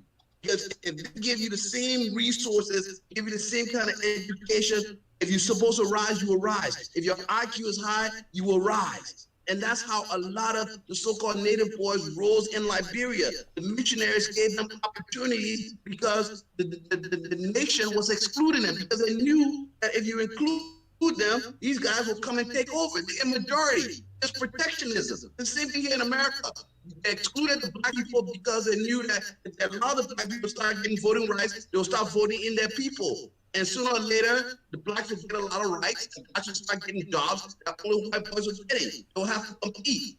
It's all about competition. All this stuff about you is nothing but money and competition. It has nothing to do with anything. That's all it's about. You know, my brother Yasaki is asking a question. He says, so does that mean the white man is evil and the black man is a saint? You know, no, that's not what it means. It means that the white man is smart, and the white man can use those little petty things to divide you and control you. And the white man has used those things, even the Bible, to stay on top of the world and power. The white man created a gun for what? To do evil, but that doesn't mean he's evil. He just wanted for his race to survive.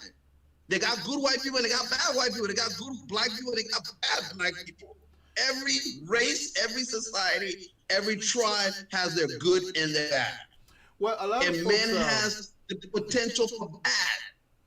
I mean, historians and scholars will say the reason Liberia is so divided is because we feel that there's this contending issue between the Congo, who, you know, quote unquote, are still trying to come to power and establishing what we call hegemony,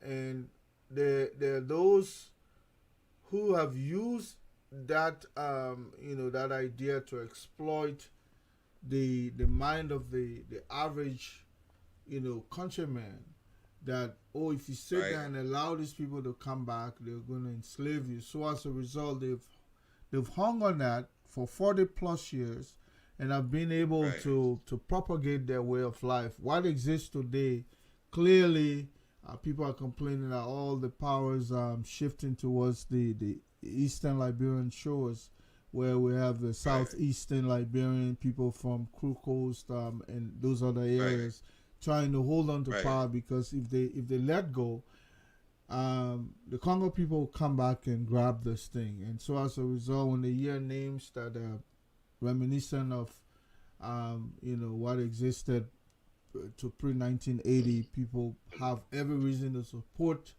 an equally exploitative system, regardless whether or not they're benefiting from it. So a lot of folks still believe that this government in place is their government, because if we let go, of course, the Congo people will come back. Now I mean, you have disagreed with that. There's no possibility for the Congo people to come back in the way the Congo people ruled for 133 years. It's not possible. The nation is not, the world is not like that anymore. First of all, wherein they would allow a one-party state to come into power. The other thing is, a lot of Liberians have become educated. So it's not one group of people that have exposure to education. It's not one group of people that have exposure to wealth. Not one group of people that have exposure to the United States.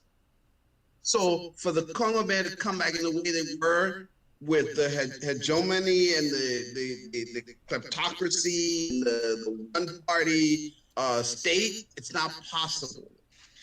What we as a people need to do, we have to find a fine line, a balance between putting the best Liberian minds in the power, whether you're country or Congo, versus what we have now, where we've gone backward to the point where we have people that are very mediocre in power. And not only are they mediocre, but they are bringing one group of people. When it was Dole, it was the Crown people. Now it's Weah, is the people from the southeast, because they're not a large population, they're a small population. So now he's bringing the people from the southeast predominantly in his government, or certain people in his CDC hierarchy that's in his government.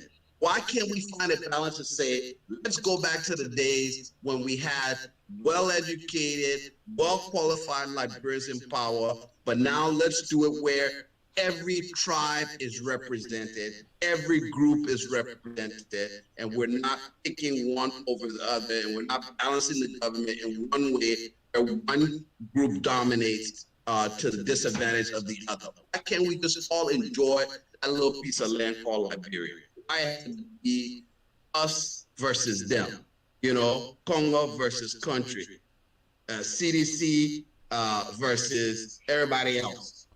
Why can't it just be Liberians running a country? Why can't we get our act together? I don't understand that.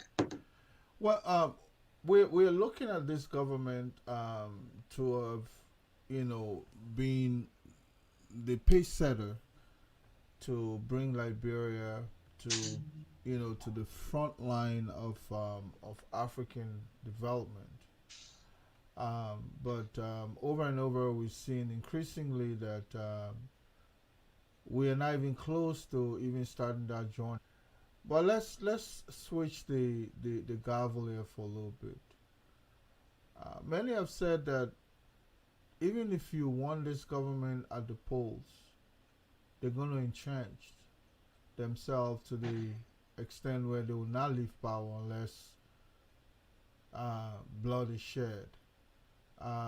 We see how to go after opposition. Firstly, let's talk about the issue with Yeke Koliba. Do you think he was out of his place? Do you think, or they're just picking too much fuss on this man? Because going back, there's history in January, February coming up, where even his 2-month-old twins were denied access to their food.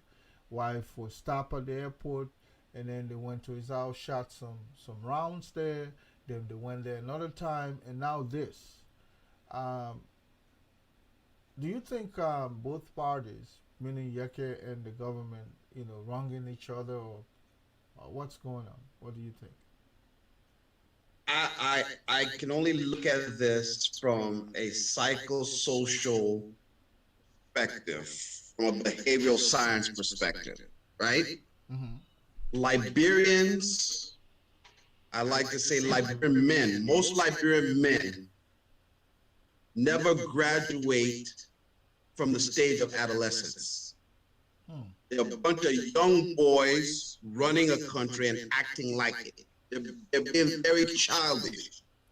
Because Yeka Koluba has been vocal against the president and his boys have gotten together and said, we'll show him. And Liberian people, as they are, they will never stop, especially Liberian men. They drink liquor, talk about women, and talk about how they'll get even with people. They will never stop until they do something to this man. And that's where it keeps escalating from one incident to another. But also, Yega Kalu, as a Liberian man, should be wise enough to say, and that's where maturity comes into play, to say, these guys are after me, let me chill, follow the rules. From what I understand, he had one plate on his car that's given to them by the government. You're supposed to have two plates on your car, one in front, one in the back. But he had one of the legislative plates on one of his cars and put another one on another car. His driver was driving it. The driver got stopped. He told the driver to let him talk to 102. 102 said he wouldn't talk to him. So now Yeka is going to show that he's lost. So he drives up there and they have a showdown. These are guys, like, I understand the 102 used to live in the States and even went through the military here in the States. But these are guys that go home and act like children. They're acting like children. Our president, in most cases, acts like a child, acts like an adolescent. These guys need to grow up. They need to mature. They need to act like men. And I think if the onus is on the president to act like a bigger person. I've told him over and over again, leave Yeka Kalu alone. What are you trying to prove? What are you trying to prove? Liberia is full of people that went through the war. These people didn't somehow just disappear. So why are you pushing these people? Leave them alone. So that's how I look at it. I look at it from a behavioral science perspective. A lot of Liberian men act like children. These guys are acting like children instead of grown up. Somebody needs to be an adult in the room in that country. Well, it shows that even the gentleman who acting as 102 does not even understand his role. Firstly, when it comes to arresting someone from a different branch of government, there are protocols that you follow, and this group of lawmakers have apportioned to themselves reasons to even what would say tend not to follow traffic rules or laws. All of that, as someone who enforces the law, you should know. And if you, unless you're telling me that guy lived here before, he behaves as somebody who is clueless about his function. This is why I would say not necessarily because somebody has put on a foreign uniform so they know it all. That was the same situation with Zoli Zo. Right. He went in and you could tell that clearly he was clueless, and he was calling the function of the Deputy Minister of Defense for Operations an S3 operation. In military terms, Liberian military term, S3 is a very minimal role. But that's just to tell you that is what moved these people, because they believe as long as you come from the United States, you've been in in some uniform service, so you know it all. Clearly, that guy does not even understand what it entails to even issue an arrest order for a sitting legislature. Legislature. Right. I mean, that offense alone is something that the legislature should be calling him to cite him for contempt charges and so on and so forth. Even though I would say Yeke probably went above a little bit because he was using some languages that are not reminiscent of his role as a senator. But I think Yeke is not the only one this government is vehemently targeting, and that spells. I smell like we're going back to the pre-Charles Taylor era, where government set a target after some people, and Right. that can you know spore into something else, and that's why I say there are words out there that they're determined to shed some blood, but they will not just leave power easily. Do you think the issue with Darius Dillon will be handled fairly if he wins at the polls in December?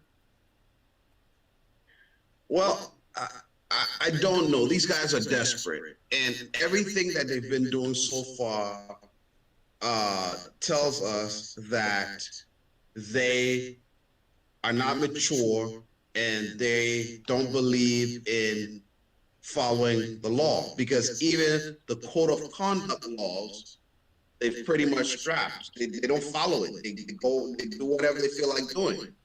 Um, the procurement laws they violate. Now they're desperate to get Montserrado County back into their fold. And I think they will do everything possible to get that position because of what the president and McGill have been saying. Now, if they go to the point of cheating and it's obvious to observers that they cheat, I think that'll be a sad mistake on their part, because like Dylan now is saying there will be issues and the president will be laissez faire. And I think these are all a lot of bloviating, a lot of hot talk in Liberia. People have to do that in order to create a sense of, I'm not going to sit here and let you cheat me. But the reality is that if this guy cheats and it's obvious to our people, and then 2023 comes around and he does it, I think that'll lead Liberia down a sad path. And it'll almost make Prince Johnson a prophet. When Prince Johnson said, if CDC come to power, Liberia will go back to war. It's almost seeming like everything that he said then about them is coming true. They're very immature in the way they behave. Certain guys that I know personally who are members of the CDC, when they express themselves on national issues and how they should respond to certain national issues, I sometimes say, now I understand why Weah is behaving the way he's behaving. If these guys that are supposed to be the educated guys that lived in America are thinking this way and want to take this stand on this particular issue, no wonder. Because there's no adult in the room that's saying, look here, I think we should go this way. I don't think we should do it this way because of so and so and so. But hey, we have what we have. The Liberian people have voted for this government, and we have to deal with the consequences. That's the way I see it. Doc, Liberia have been here before, and whenever people get in power, they tend to forget that we fought a bloody civil war, and we sort of chased out a madman who had held himself in the executive mansion with 3 or 4 times the troop size, military troop size that we have in Liberia. We tend to lose focus of that. We tend to forget that there was also an equally madman who chased out a madman out of power called Charles Taylor. Himself was chased out. And the group that is there now believe that they have the fortitude to sustain or repel any kind of resistance that will come from the state. Indeed, that's unfortunate, in my opinion, given my own expertise in military. I look at the troop there. No, it wouldn't even take anything much to overrun that kinds of that size of troop. But that's the last anybody can hope for, especially on a day like this where we're talking about our National Independence Day. Let us look at what this government should start doing differently to begin to incorporate, to actually bring the hope that they preached. Lastly, because I know the Weah administration prior to coming into being said nothing about what they would do. They were talking about change for hope, hope for change. I'm not sure which one. But what should they start doing different? What should they start doing differently right now, Doc? I mean that we can look into and see. You know what? I think they're moving in the right direction. I think what they ought to do is really um, chart a vision for the country. Where do you want to take Liberia in the next 3 years? What are the issues? What are the burning issues that our people are dealing with on a day-to-day basis? If it's jobs that our people need, find a way to create jobs that are sustainable instead of depending on investors to come in and find some iron here or some gold there or what have you. Find some sustainable ways that we can be a part of the international supply chain. Find a way that we can get our people back to work. And then secondly, look at our economy. Find a way you can find a way to expand the economy. It's only 500 million. See how we can get it to 1 billion. If we can't get it that high, look at that 500 million and see how you can be good stewards of that money. Instead of taking that money and just giving it to a few people and having a country left with no infrastructure. That's what they need to do. Just keep it simple.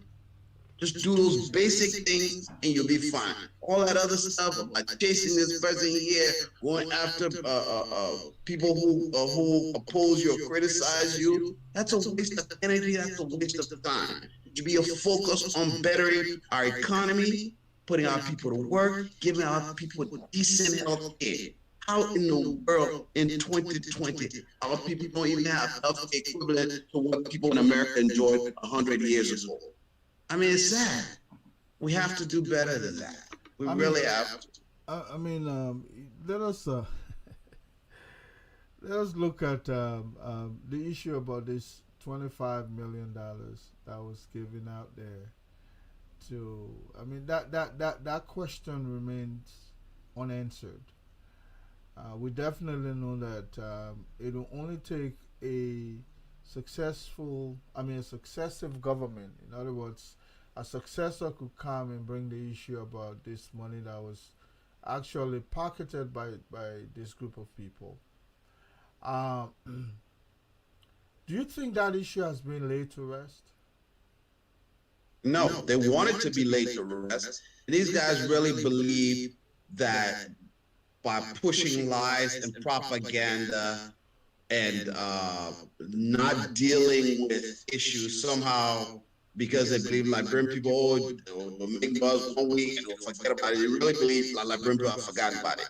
Liberian people have not forgotten about that money. It's obvious in the report that the way they took that 25 million out in the street as they claim and divided the money. In some cases, they lied about what was actually bought in the streets and whatnot. They obviously embezzled that money. They think we've forgotten about it. The president has not come out yet to even report put out the report that was given to him. So no, I don't think we will forget about the issue at all. I don't think Liberia's forgotten about the issue. I don't think Liberia will forget about the issue. It will be dealt with, probably not in this government, but in successive governments to come. What about the 16 billion? The same thing, I would assume. Same thing on the 16 billion. You know, they made a lot of noise, arrested a few people there, arrested a few people there. Now look at what they did. Let everybody go, and somehow the case has died, right? And they haven't really told our people what happened to that $16 billion. And now I understand they're spreading money around during this election period. Same thing. Whatever government that comes in place after this government, I hope they don't make the kind of noise that the CDC made. Oh, we'll come in power, we'll investigate the Salif administration, we'll do this, we'll do that. Came in power, nothing.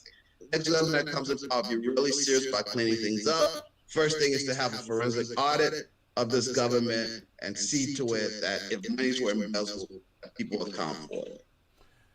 What about Madam Salif, the game changer?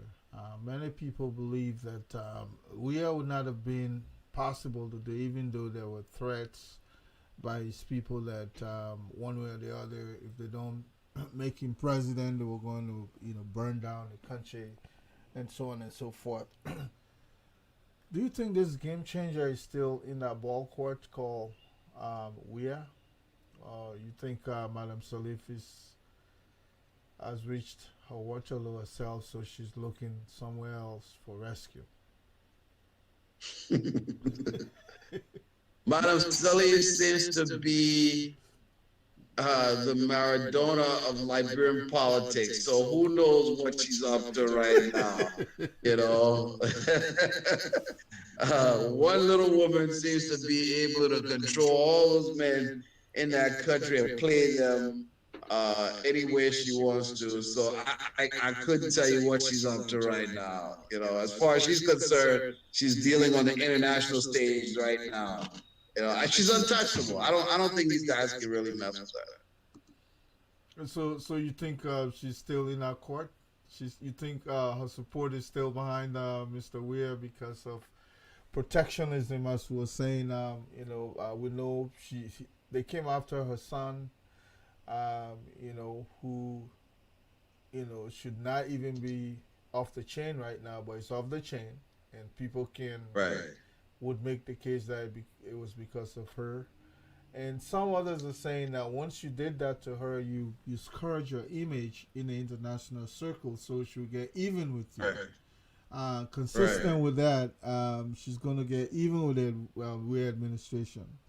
But we see other moves, Protege, like Kamini Wisa is trying to make a come back into Unity Party. And Musa Belder, of course, is on the other side, Liberty Party.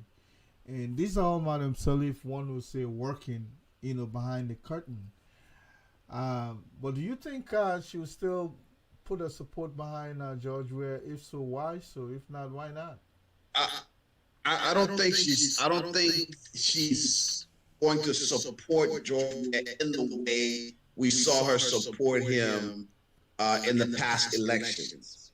But I think she's somehow pulling the strings behind the scenes by saying to Weah, what you're doing here, I think you need to reverse course. You're going the wrong way. Leave my son alone, that type of thing. You're giving the country a bad image. It will affect you this way and that way because of her connections in the international world. I think she can squeeze him here and there. I think that's the game she's playing.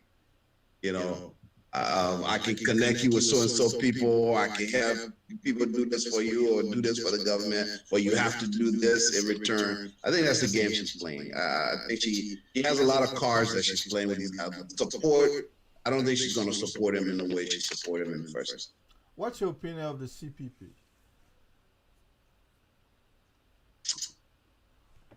CPP, a bunch of guys that are pretty much all the same,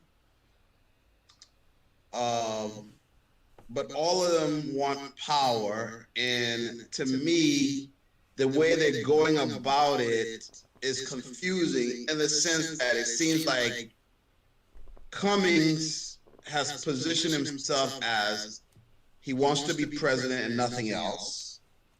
And then there's certain elements that are positioning Boyka as he's the legitimate guy that should be the head of this ticket because he had more votes than you.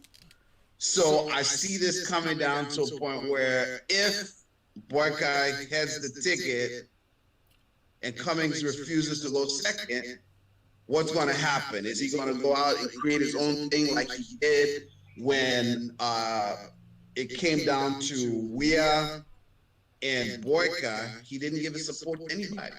He just walked away. So I don't know. I don't know what to think of the CPP. I don't think it's strong. I don't think it'll hold. I think as educated guys, I don't see how the math that y'all doing now, that the four of y'all combined could pull more votes than Weah, why y'all didn't do that math in the past elections? Why you guys sat back and allowed Weah to become president, knowing that y'all had more votes combined? I don't understand that. I really don't. Well, a lot of folks who say they've realized what they did not realize then. That unless they have, unless they merge their forces together, Mr. Weah will continue to be president of the Republic of Liberia. But in the event where they merge, their efforts together, even though they have their own struggle because egocentrism will step in the way. But one can say they realized what they didn't realize, and so it's different this time. Do you see any difference at all? But how could? But then my question to you would be: if you're an educated person, how could you realize it then? You didn't do the math then.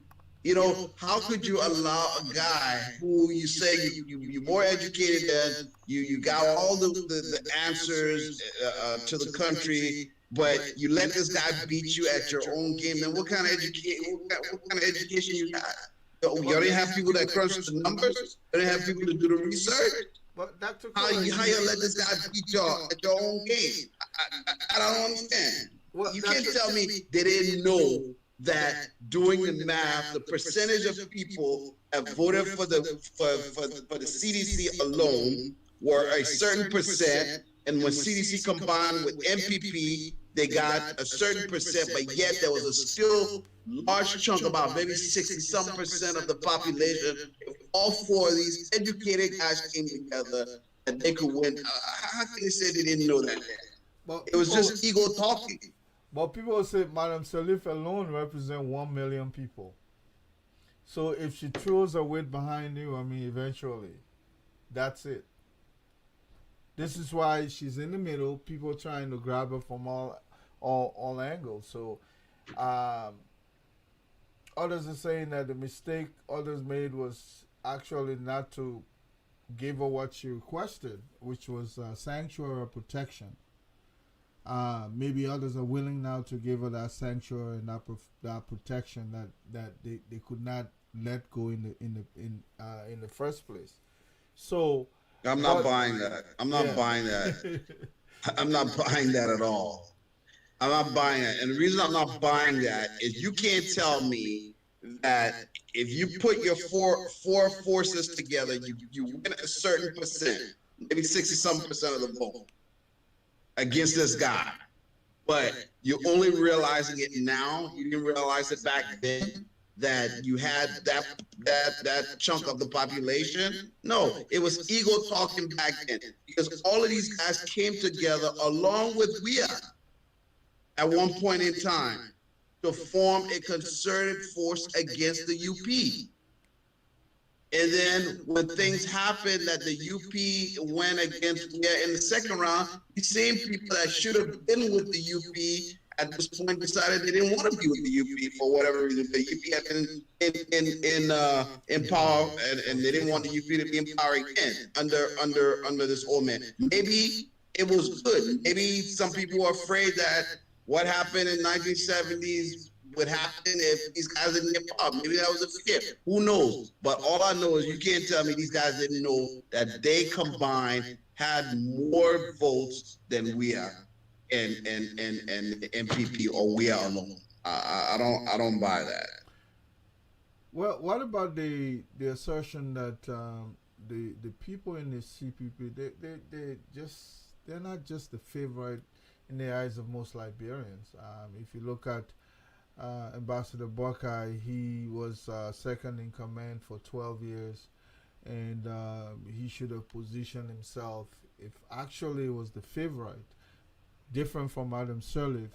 Others would have come to have him elected because they would think that it's a different person other than, of course, the president of that he seconded. Some would say people like Cummings, suffer from likability issue. People just don't think that he is the guy. Ben and I, of course, will know him, and Youngly Kanga is just an up and coming person. So if you look at the amalgamation of these individuals, they just are not substantial enough to form a winning ticket, even if all four of them dwindle down to one group. What would you say to those pundits who make those kinds of assertion that they're just not likable? They're not the preference of the voters. What I would say is simply this: what is voting? Usually, people vote for who they feel is in their best interest, who has their interest at heart. If you ask the average Liberian, I don't care how uneducated that person is, they would tell you they voted for Weah because they felt Weah had their interest at heart. Weah knows where they have been and where they're coming from because he's been there, as opposed to, say, a Cummings or a Boycott or a Uri or a Yombly Kanga Lawrence. That's the issue. Now, if they realize for some reason that the man that they thought had their best interest at heart in reality did not have their best interest at heart, instead he was only looking out for himself, his wife, Jefferson Koji, and a few others in the CDC and certain people from the Southeast, then those same people can turn around and make a decision and say, let's see, let's look at these guys again. What do they bring to the table? But at the same time, those who represent these guys have to be able to honestly examine themselves and see if their candidates bring something real to their people. I raised this issue to the ANC when they had their site, and I was on there. I think Mona Fahad blocked me. And I said to them, I said, look here, the people do not know Cummings. Cummings has to get to know people. Mona Fahad got mad at me, started insulting me, attacking me, so on and so forth. In fact, when Mr. Cummings was on a program one time, I asked him a question, and I told him, I said, you have to hold some of your people accountable because the way they come at people, same way the CDC people come at people, it makes you look bad. She attacked me then and whatnot. Oh, listen, nobody like him here. The CDC people don't like him. Now, if these people were to examine some of the things that we were saying, or talk to their client and find their candidate and find a way for their candidate to be genuine to the people, to be able to relate to the people, to look at what the people needs were, and find a way to start providing those needs in some way or another through foundations or whatever, and building structures wherein right now they were building the building blocks to give those people those needs. Those people would look at it and say, if I vote this man, perhaps what he's doing on a small level right now, when he gets there, he could do it on a larger level because he would have the resources of the country behind him. But people are not willing to analyze their candidates from that perspective. They just felt they could come in, do the same thing the CDC was doing, bulldoze their way through and whatnot. So I think my response to that individual and to people around the candidate would be, it's not a likability issue. It's an issue of how you sell your candidate and who your candidate is. Can he relate to the people? Is he able to provide what the people need? Does he know what the people need? You know, you don't make mistakes like going putting your candidate in a hammock and taking a picture of him. You know the history of the hammock toting people. Yeah, you know the history of toting people in hammock in Liberia? And you tell the man, say that was a good thing to do. I mean, if people love you, you should do it in Tottenham. No, Tottenham outlawed it. You know, these are the kind of mistakes that certain people are making, and they didn't realize they were making mistakes. Put your candidate in a good light. Find out what the people needs are and meet those needs, or create a platform that will meet those needs. That's how you make them likable. But somebody cannot look at somebody like Cummings, he hasn't done anything to nobody, he was not in no war, and say they don't like him. They can't look at somebody like Borg and say, oh, you were in the government for 40 years, you don't like him. Or he was parked behind Ellen. Boy gotta explain himself. They get Yomika, she's new to the thing. Most people don't know her like that. Everybody was behind Brumsky. Brumsky created the party, and he wanted to be president so bad. That was the thing. Egos. Everybody in that group wanted to be president so bad that they couldn't say, let's go under one person and let's push this thing and beat this boy. So that's how I would answer that question. Many people would say, well, hey, all of these philanthropism, the spore, the hyping philanthropism where politicians using their own resources to provide the needs of the people. People will say there's a trade-off. They're really not genuine. They're doing this because they want power. Once they get in power, all of what they spend, that's one of the first things they'll try to start getting out of the system. And this has been the way politics has been in Liberia. What would you say about those people who don't see any genuineness in, say, for instance, Mr. Cummings would say, I have been blessed, so I can only give back as much as I've been blessed, and that's why I'm doing this, not necessarily for power.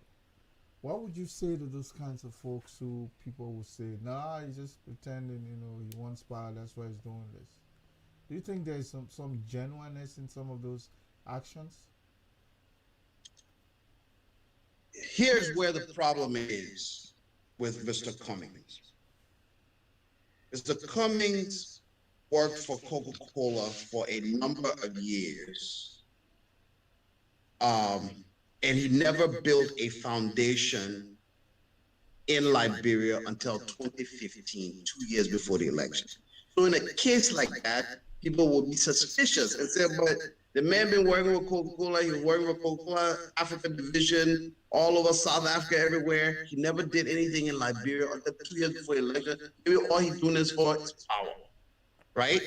But then after the election, Mr. Cummings stays. Now is the time now for him to show that it wasn't just for the election that I established this foundation, or it wasn't just for power that I established this election, this foundation.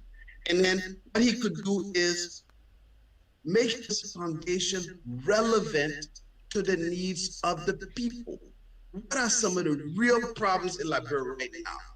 The real problem is most Liberian people do not go to a doctor until they are in a serious condition. We have no real EMS system or EMT system in Liberia. We have no real emergency rooms in Liberia that can save people in an emergency situation. Okay? Most of our hospitals, we just realized, don't have ventilators. So if you go to a hospital in Liberia, you're not breathing, you're able to breathe for yourself, nobody will intubate you. They'll just put oxygen to your nose and you'll pass away like my mom passed away. Those are the kind of things that Mr. Cummings could look at different foundations in America and say, you know what?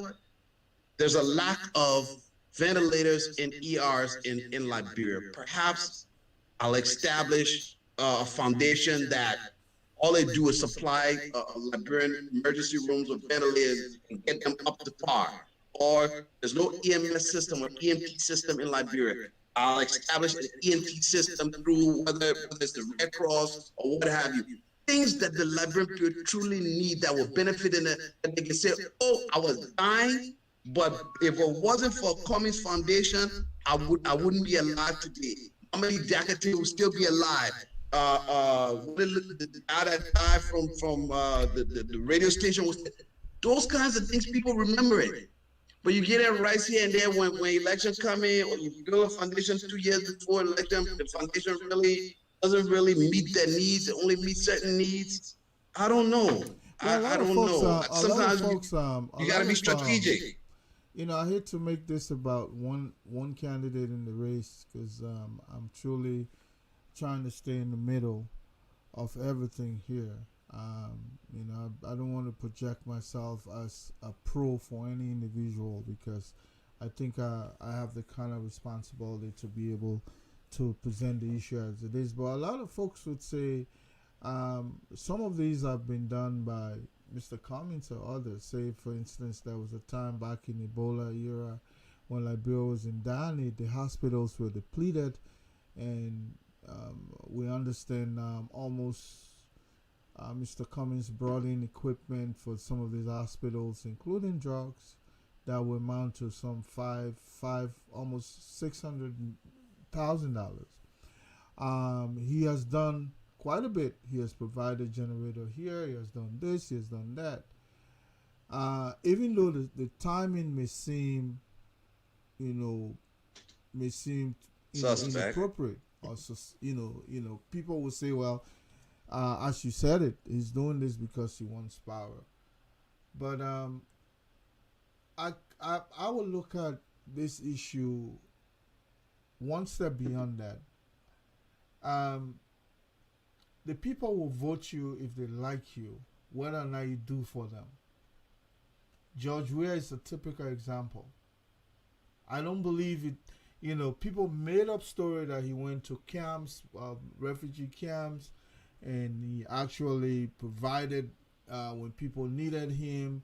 One or two would say, well, when Lone Star was the only source of comfort, he was there to assist the team travel and so on and so forth. But others would come back and counter and say, no, he was paid every cent he spent out of his pocket. But it just goes to say, if the people like you, you don't even need to go through all of that hardship just to earn power. They will still vote you.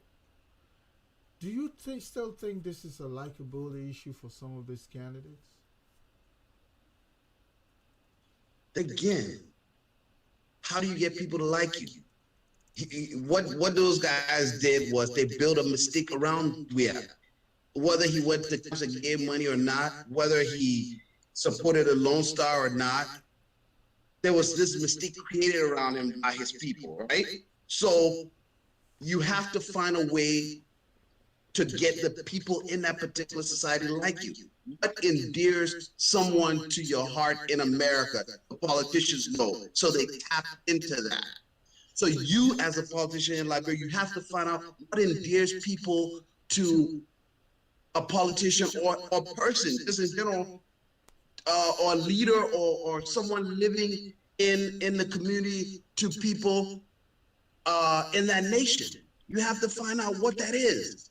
My father tapped into that as a pastor. He knew Liberian people, and that's how he was able to rise through the ranks of the United Methodist Church and become bishop after Bishop Benny Warner. By the way, your father was probably well would loved. have been. Yeah, your father was well loved by the people. I grew Right, up in that because system he as knew. well. Yeah. Yes, he knew Liberian people. He knew how to endear himself to Liberian people, and he knew that Liberian people didn't really ask for much. The Liberian people, like any people, just want to be acknowledged, just want to be loved, just want to be taken care of. You take care of them, they will take care of you. Love them, they will love you. That's basically how he said. And he loved people, and you got to do it genuinely. So yes, it's likability, and if you know your candidate doesn't have that likability factor, because again, he's new to the stage and the people didn't know him, you get the people to know him so they can like him. That's how you get your candidate liked. That's how you get your candidate elected. But you don't say because Ellen Johnson Sirleaf was educated and kind of like high class Liberian, he got elected. Therefore, he can come to get a political party, get people around here, he'll get elected. No, you know what Ellen went through? Ellen was almost like a rock star in Liberia. You know that, Remy. You were in Liberia. You grew up there. I was there. Yeah.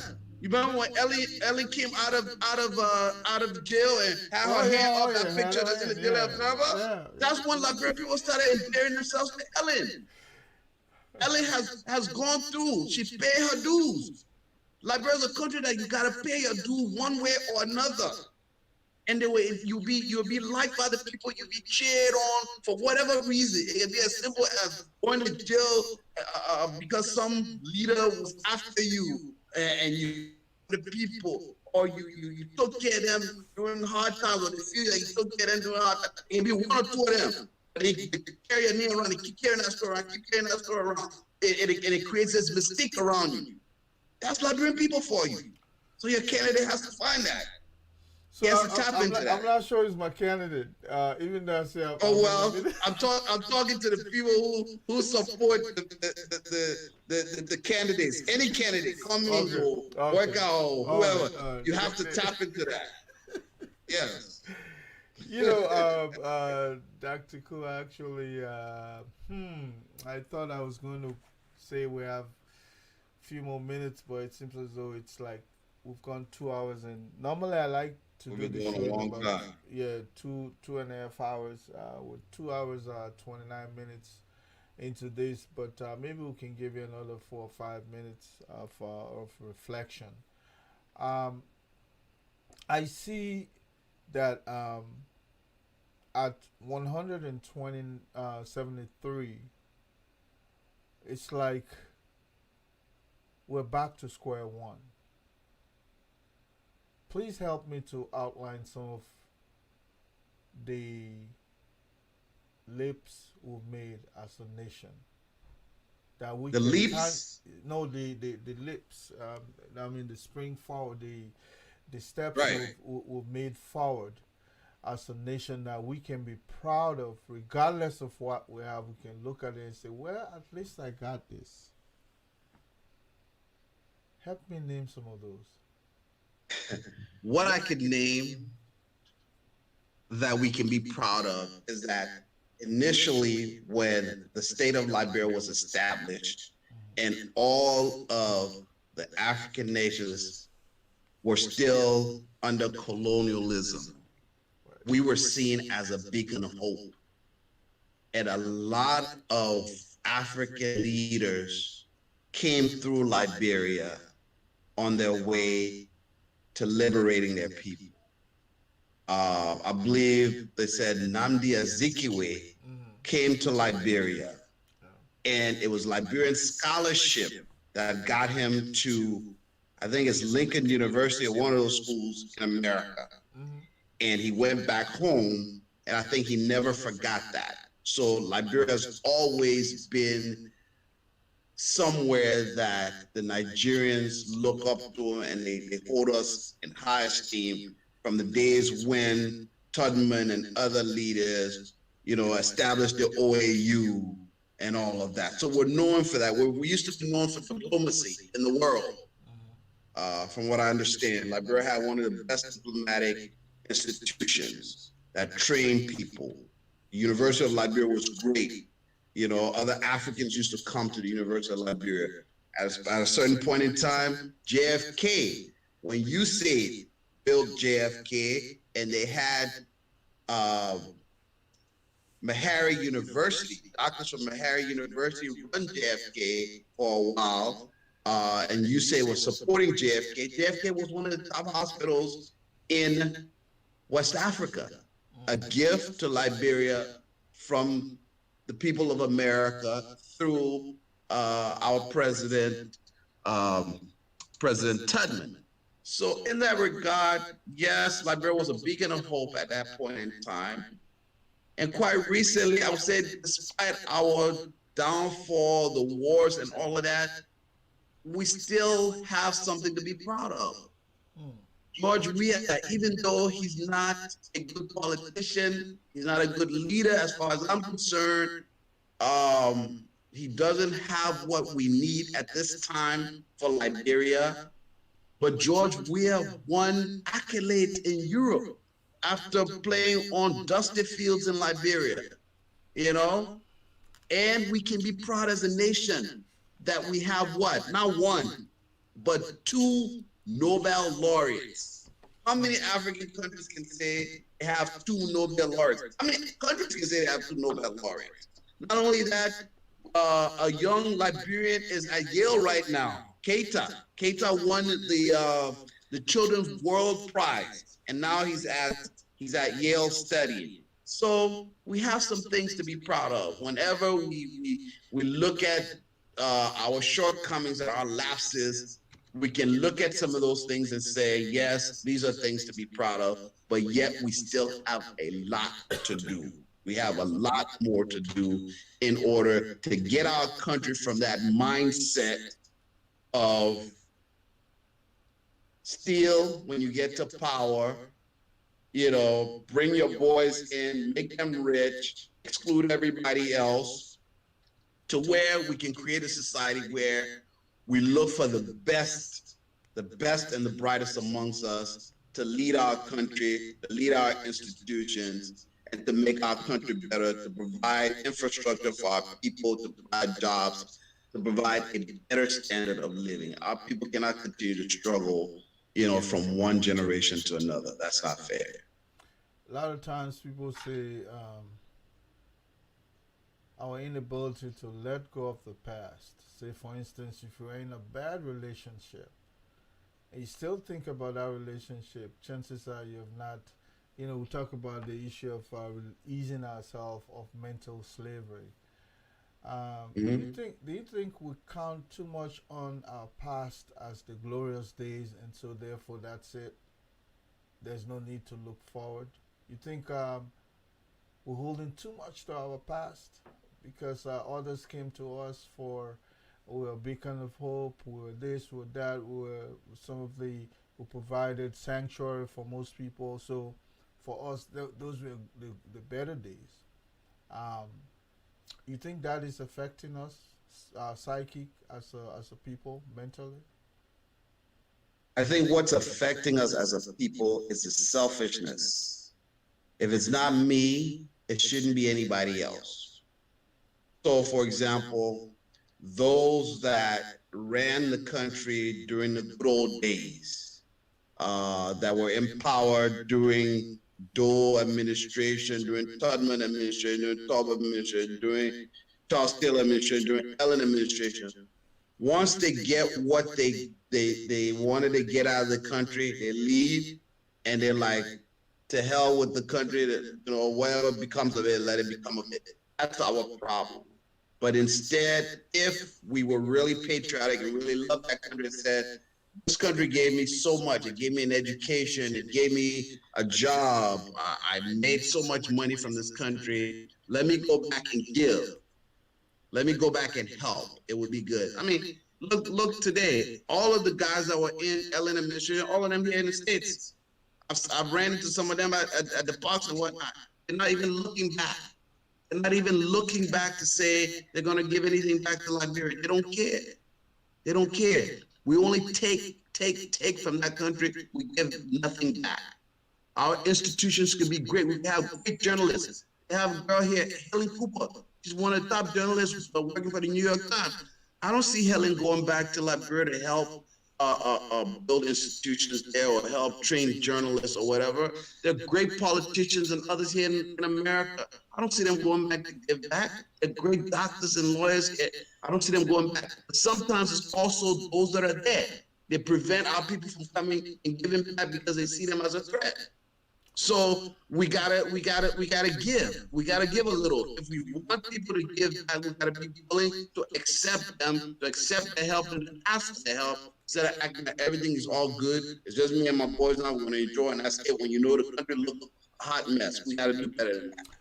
As a nation, I have a closure question, but before we go to the closure question and probably get your final thought, I'm going to see if I can entertain just an interlude of short music, and then we'll come back. I want you to reflect on a lot of Black Americans are trying to, we've been there before. We brought them to the ACS, but Ghana is capitalizing on that today, and so do other African countries. They have opened their way, the international airway to Black Americans to come back and say, "Hey, come home. This you came from here." So we continue to close even to those who were born on the soil. Liberians who were born in Liberia continue to be despised, and you just mentioned that. I want you to reflect on that as a part of our national tourism endeavor. Should we begin to look at those avenues as well, open our doors, borders to Africans, not necessarily Liberians, just African Americans who are looking at making the diaspora return to the motherland. If we can tap on some of that opportunity as well, I want you to reflect on that, and that will be a closure question, and then you can come back and look at reflect on the whole process. But let me see if I can get um, interlude of music here. Sure. Just a minute.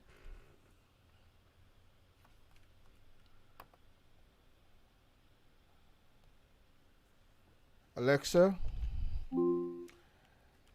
play me "I'll Be Good to You" by George Benson. Here's I'll Be Good to You by George Benson on Amazon Music.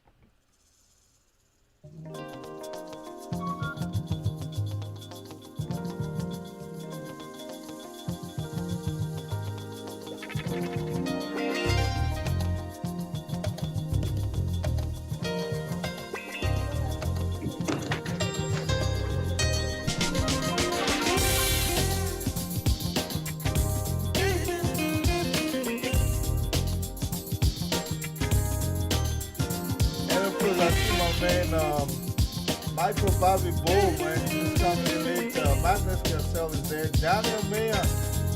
This is specifically for your jazz man. You know, make it your duty to listen to Radio Wish FM because you will get all of his music playing there. We have quite a suitable array of music we play there. We're only jazz though. Anyway, Waiting for you, I believe. From the moment I first saw you, it was obvious to see.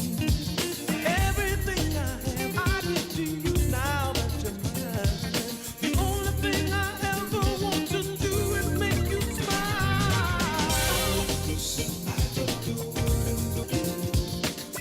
good to me, baby.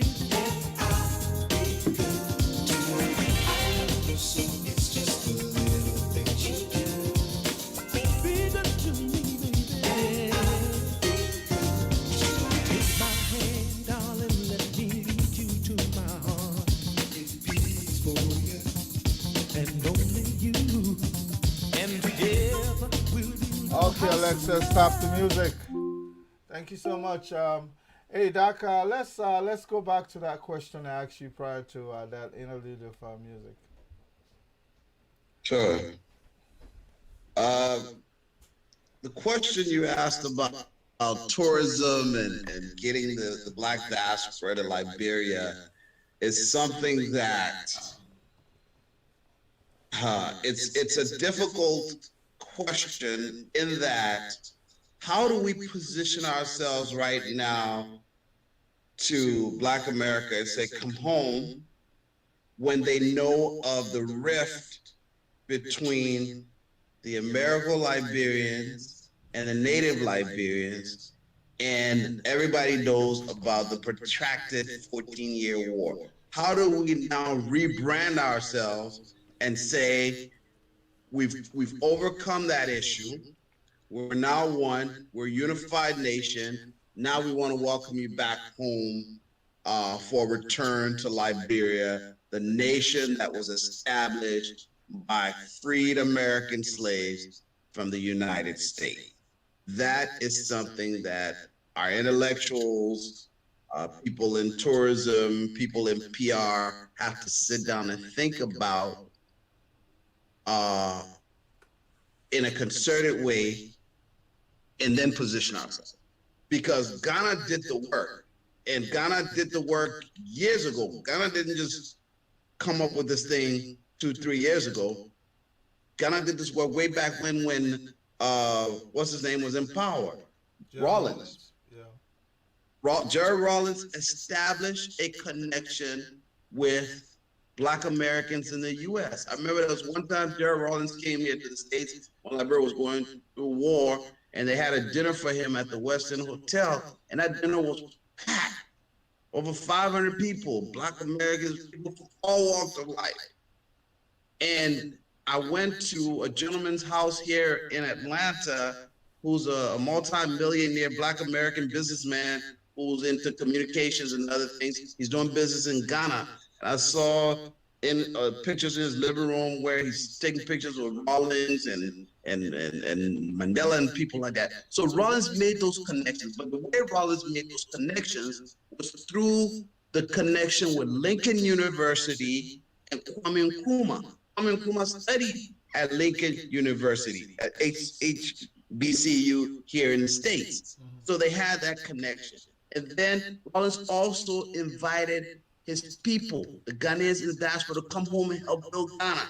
And they built Ghana up to where they built the infrastructure, where people could go back and forth, traveling back and forth. And Black Americans have been coming, going to the slave castle. So over those years, after establishing that link, and allowing people to come and see Ghana. And they have a huge Black American community in Ghana with the ambassador. I met her the other day. I forgot her name, but she's good friends with my wife that lives there. And they have functions there all the time. Liberia has to position itself like that. I thought Ellen Johnson Sirleaf would have been the one to do that, where we could establish heritage tours where people come and see where Lakiri built the Lakiri Mission, the Providence Baptist Church, and all these different things that Woman Blight and the other people did. We could establish those things. Wait a minute, Doc. You know, Madam Sirleaf will be the last person because it will be like blowing her own cover. Because one can make the case that she has carried on a certain facade here in the West. If she exposes herself to that level where more does, African Americans, come to the motherland and explore Liberia, they will get to know most of these things about her. So that would be the last person that want to blow a cover that way. I mean, I can make that argument.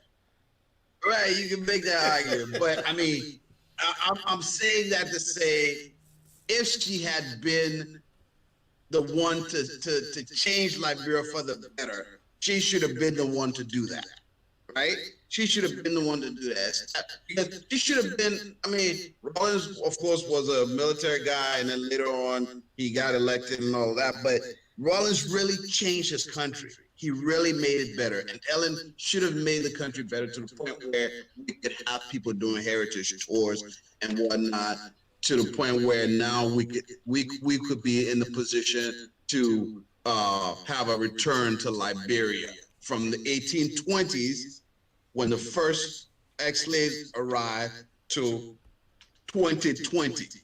But we probably won't be able to do that. I understand there's some people who are planning something like that, but how will it be done? Will the government be involved? Is it the private sector? I don't know. But yeah, we have a lot of work on all fronts. I think the first thing this president needs to do is to unify the country. And then after you unify the country, then we can do stuff like that. But until then, I think it'll be off. Well, it seems as though unification is far-fetched because it's only on the lips of every Liberian, but it's really not manifested in our way of life. But what are your final thoughts? Given the fact that this is Independence Day and we'll have to reflect that there is hope ahead of us, and I see we can still make it promising for most of our younger generation coming up, and that responsibility is ours. But so, what are your reflections for Liberia or this discussion today? My final thoughts and my reflections would be that we can't keep doing things the same way. The way Thudman did it, everybody tries to be a little bit of Thudman. It's not working. It's not going to work. It's not going to make Liberia what it ought to be. What I think, being that it's our Independence Day, I want to first of all say Happy Independence Day to everybody. Although some people feel there's nothing to be happy about, but let's just celebrate the fact that we have a nation that's still intact. And having said that, I would say that if the hope is not in my generation to change things, then perhaps we should start looking to our children the ones that are born here in the diaspora, as well as the ones in Liberia, to change things. Because believe it or not, I don't know about everybody, but most people that I know of that are raising their kids to look at themselves as being Africans and Liberians, these kids are interested in what happens in Liberia, and I believe that they will help us change the trajectory of that country, because somebody has to. At some point in time, we have to say enough is enough and just build a functioning society that will allow everybody to thrive. That is my hope for Liberia. That is my prayer for Liberia. That is my wish for Liberia. And that's my challenge to you guys out there who are in leadership and who want to be in leadership. Let's build a better Liberia for all. Thank you for having me. Oh, Dr. Kulah, man, it was amazing having you, and of course, this video exists on demand. I would have hoped that it would be more interactive, but it seems as though our second caller, Mr. Lassa, um, is still burning, and so, but I didn't want to reduce this into a dialogue because as long as you make your point, you know, like I said, my ultimate concern is to protect my studio guests. But thank you so much. I mean, I would admit that the discussion was fruitful. It may not meet everyone's satisfaction, but you know, these discussions what makes society better. And I'll ask that you don't make this your final, you know, appearance on this show. Anytime you think you have something worthy of discussion, let's form the quorum and then just come and discuss. You know, for me, I always say there's a conscious minority that come in and listen to some of these kinds of discussion and be able to form informed opinions. I've seen people.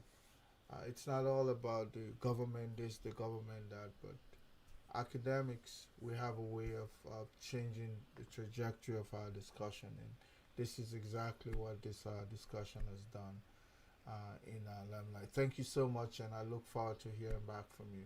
Have a good night. You do the same. Thank you.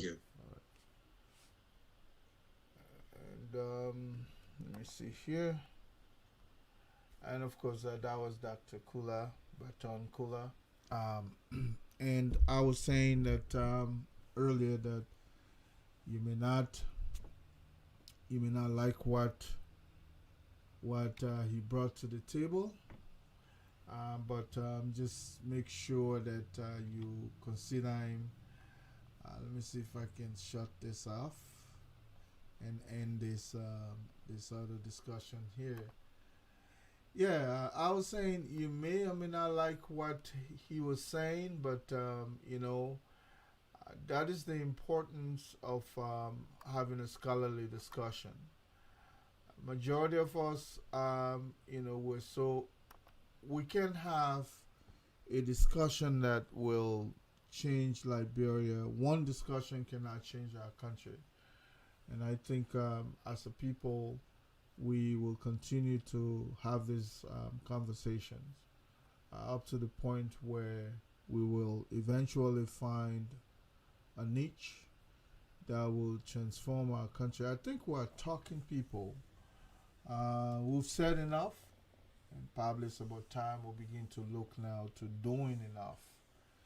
And more and more folks are there. Like if you ask, the major preoccupation of the government in power today is to sustain themselves in power, even beyond their first term, going to the second term. Some folks even want to hold it beyond their second term. And clearly, you know that people are not making the difference. If people were making the difference, then there's no need for them to even think about extending their stay in power beyond a certain portion, because they would have done so much that people would just keep rewarding them with legitimate power, like Thomas Sankara or not Kagame or Paul Kagame. But it's when you're not doing enough and you still want to, you think you have not gathered enough for yourself to sustain you, so you just want to cling on to power. And Liberia don't have to be that nation where we fight each other because somebody is intransigent, refusing to give up power. So today's a day for reflection. Liberia 173 years. Um, Most people say we don't have much to celebrate for, but I can pack my bag. That is, if the government don't hustle me out of Liberia, I can pack my bag and go there and live in a country that I would say I cannot be deported from. Even though the country has become so timid, so thin-skinned, people who are not doing enough for the nation, holding on to power over and over. But like I said earlier with Dr. Kulah, we've seen tyrants before who held on to power, and uh, Liberian people, the veracity will get you out when you're ready. So just continue to do the right thing. But if you know that you're not doing the right thing, well, start having a climax. Start putting a plan together of your exit, because Liberians will come after you, regardless. They don't love one person to the BS of the rest of the country. They might love you for a certain time, and I always used to say, had we not rewarded power to President Weah, Liberia was never going to be this peaceful land. They've seen now. They've seen that power is not necessarily for everybody. These were destitute people who were down. They've watched the bulk of their life growing up, poor. Some did not even have any direction of the good life. Majority of those in power were, the destitute of the destitute. Once you excel these people to a certain level, they become intransigent. That is the argument that the oppressed, when given power, becomes, or opportunity, becomes the oppressor. So eventually, I expect this group of previous destitute people to be oppressors, and an oppressed who becomes the oppressor does not know how to oppress with some, what I would say, with passion. They are extremely angry, and they oppress you with malice. They vanquish you. And this is just going to graduate, especially after December 8th, when they have noticed that most of the power sliding back from their hands. Definitely, the society would never be the same as it used to be. So they will become very much entrenched and intransigent. And my fear in life is that they're not going to win a battle by being intransigent. But when the oppressor hold on to power, they believe they have ultimate power. That is to just crush everybody. I don't see it happening. Knowing, given Liberia, if it means people will have to return to war 100 times just to get it right, I'm pretty sure they'll find a way to address the issue. Not necessarily by war, but they'll find other means to address the issue. So I hope this government is beginning to put a robust plan together that will incorporate everyone. Not few guys just trying to hold on. And even if you're an expert, you go in there, you're never going to, they'll try everything possible to prevent you from getting around Mr. Weah. Because maybe your expertise will begin to overshadow them. You know what that means. I've talked to lots of folks who went there and visited and came back, and that is the number one problem, complaint they have, that certain people don't want you access to Mr. Weah. I spoke with, two brothers that went there, and then the same thing. Everybody complained, but that is how things have been. Even Madam Sirleaf, when I went to Liberia, there were folks who were preventing some of us from seeing the president. Uh, but certain individual, you will see them regardless of whether or not you prevent them. Either you see them in the press, or you sit on the same table with them. Some people don't know how to go away.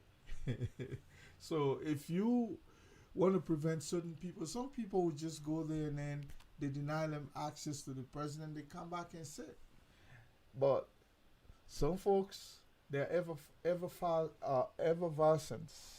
You cannot prevent them from, either the president will see them, or either you will see them in a different arena where you'll be trying to get them back, seek their audience, and probably at this point they're tired because they know you're not sincere with what you do, or they'll find a way to get even with you. But this should not be a point of getting even with anybody. I think the building of the Republic of Liberia should be the prerogative of all Liberians.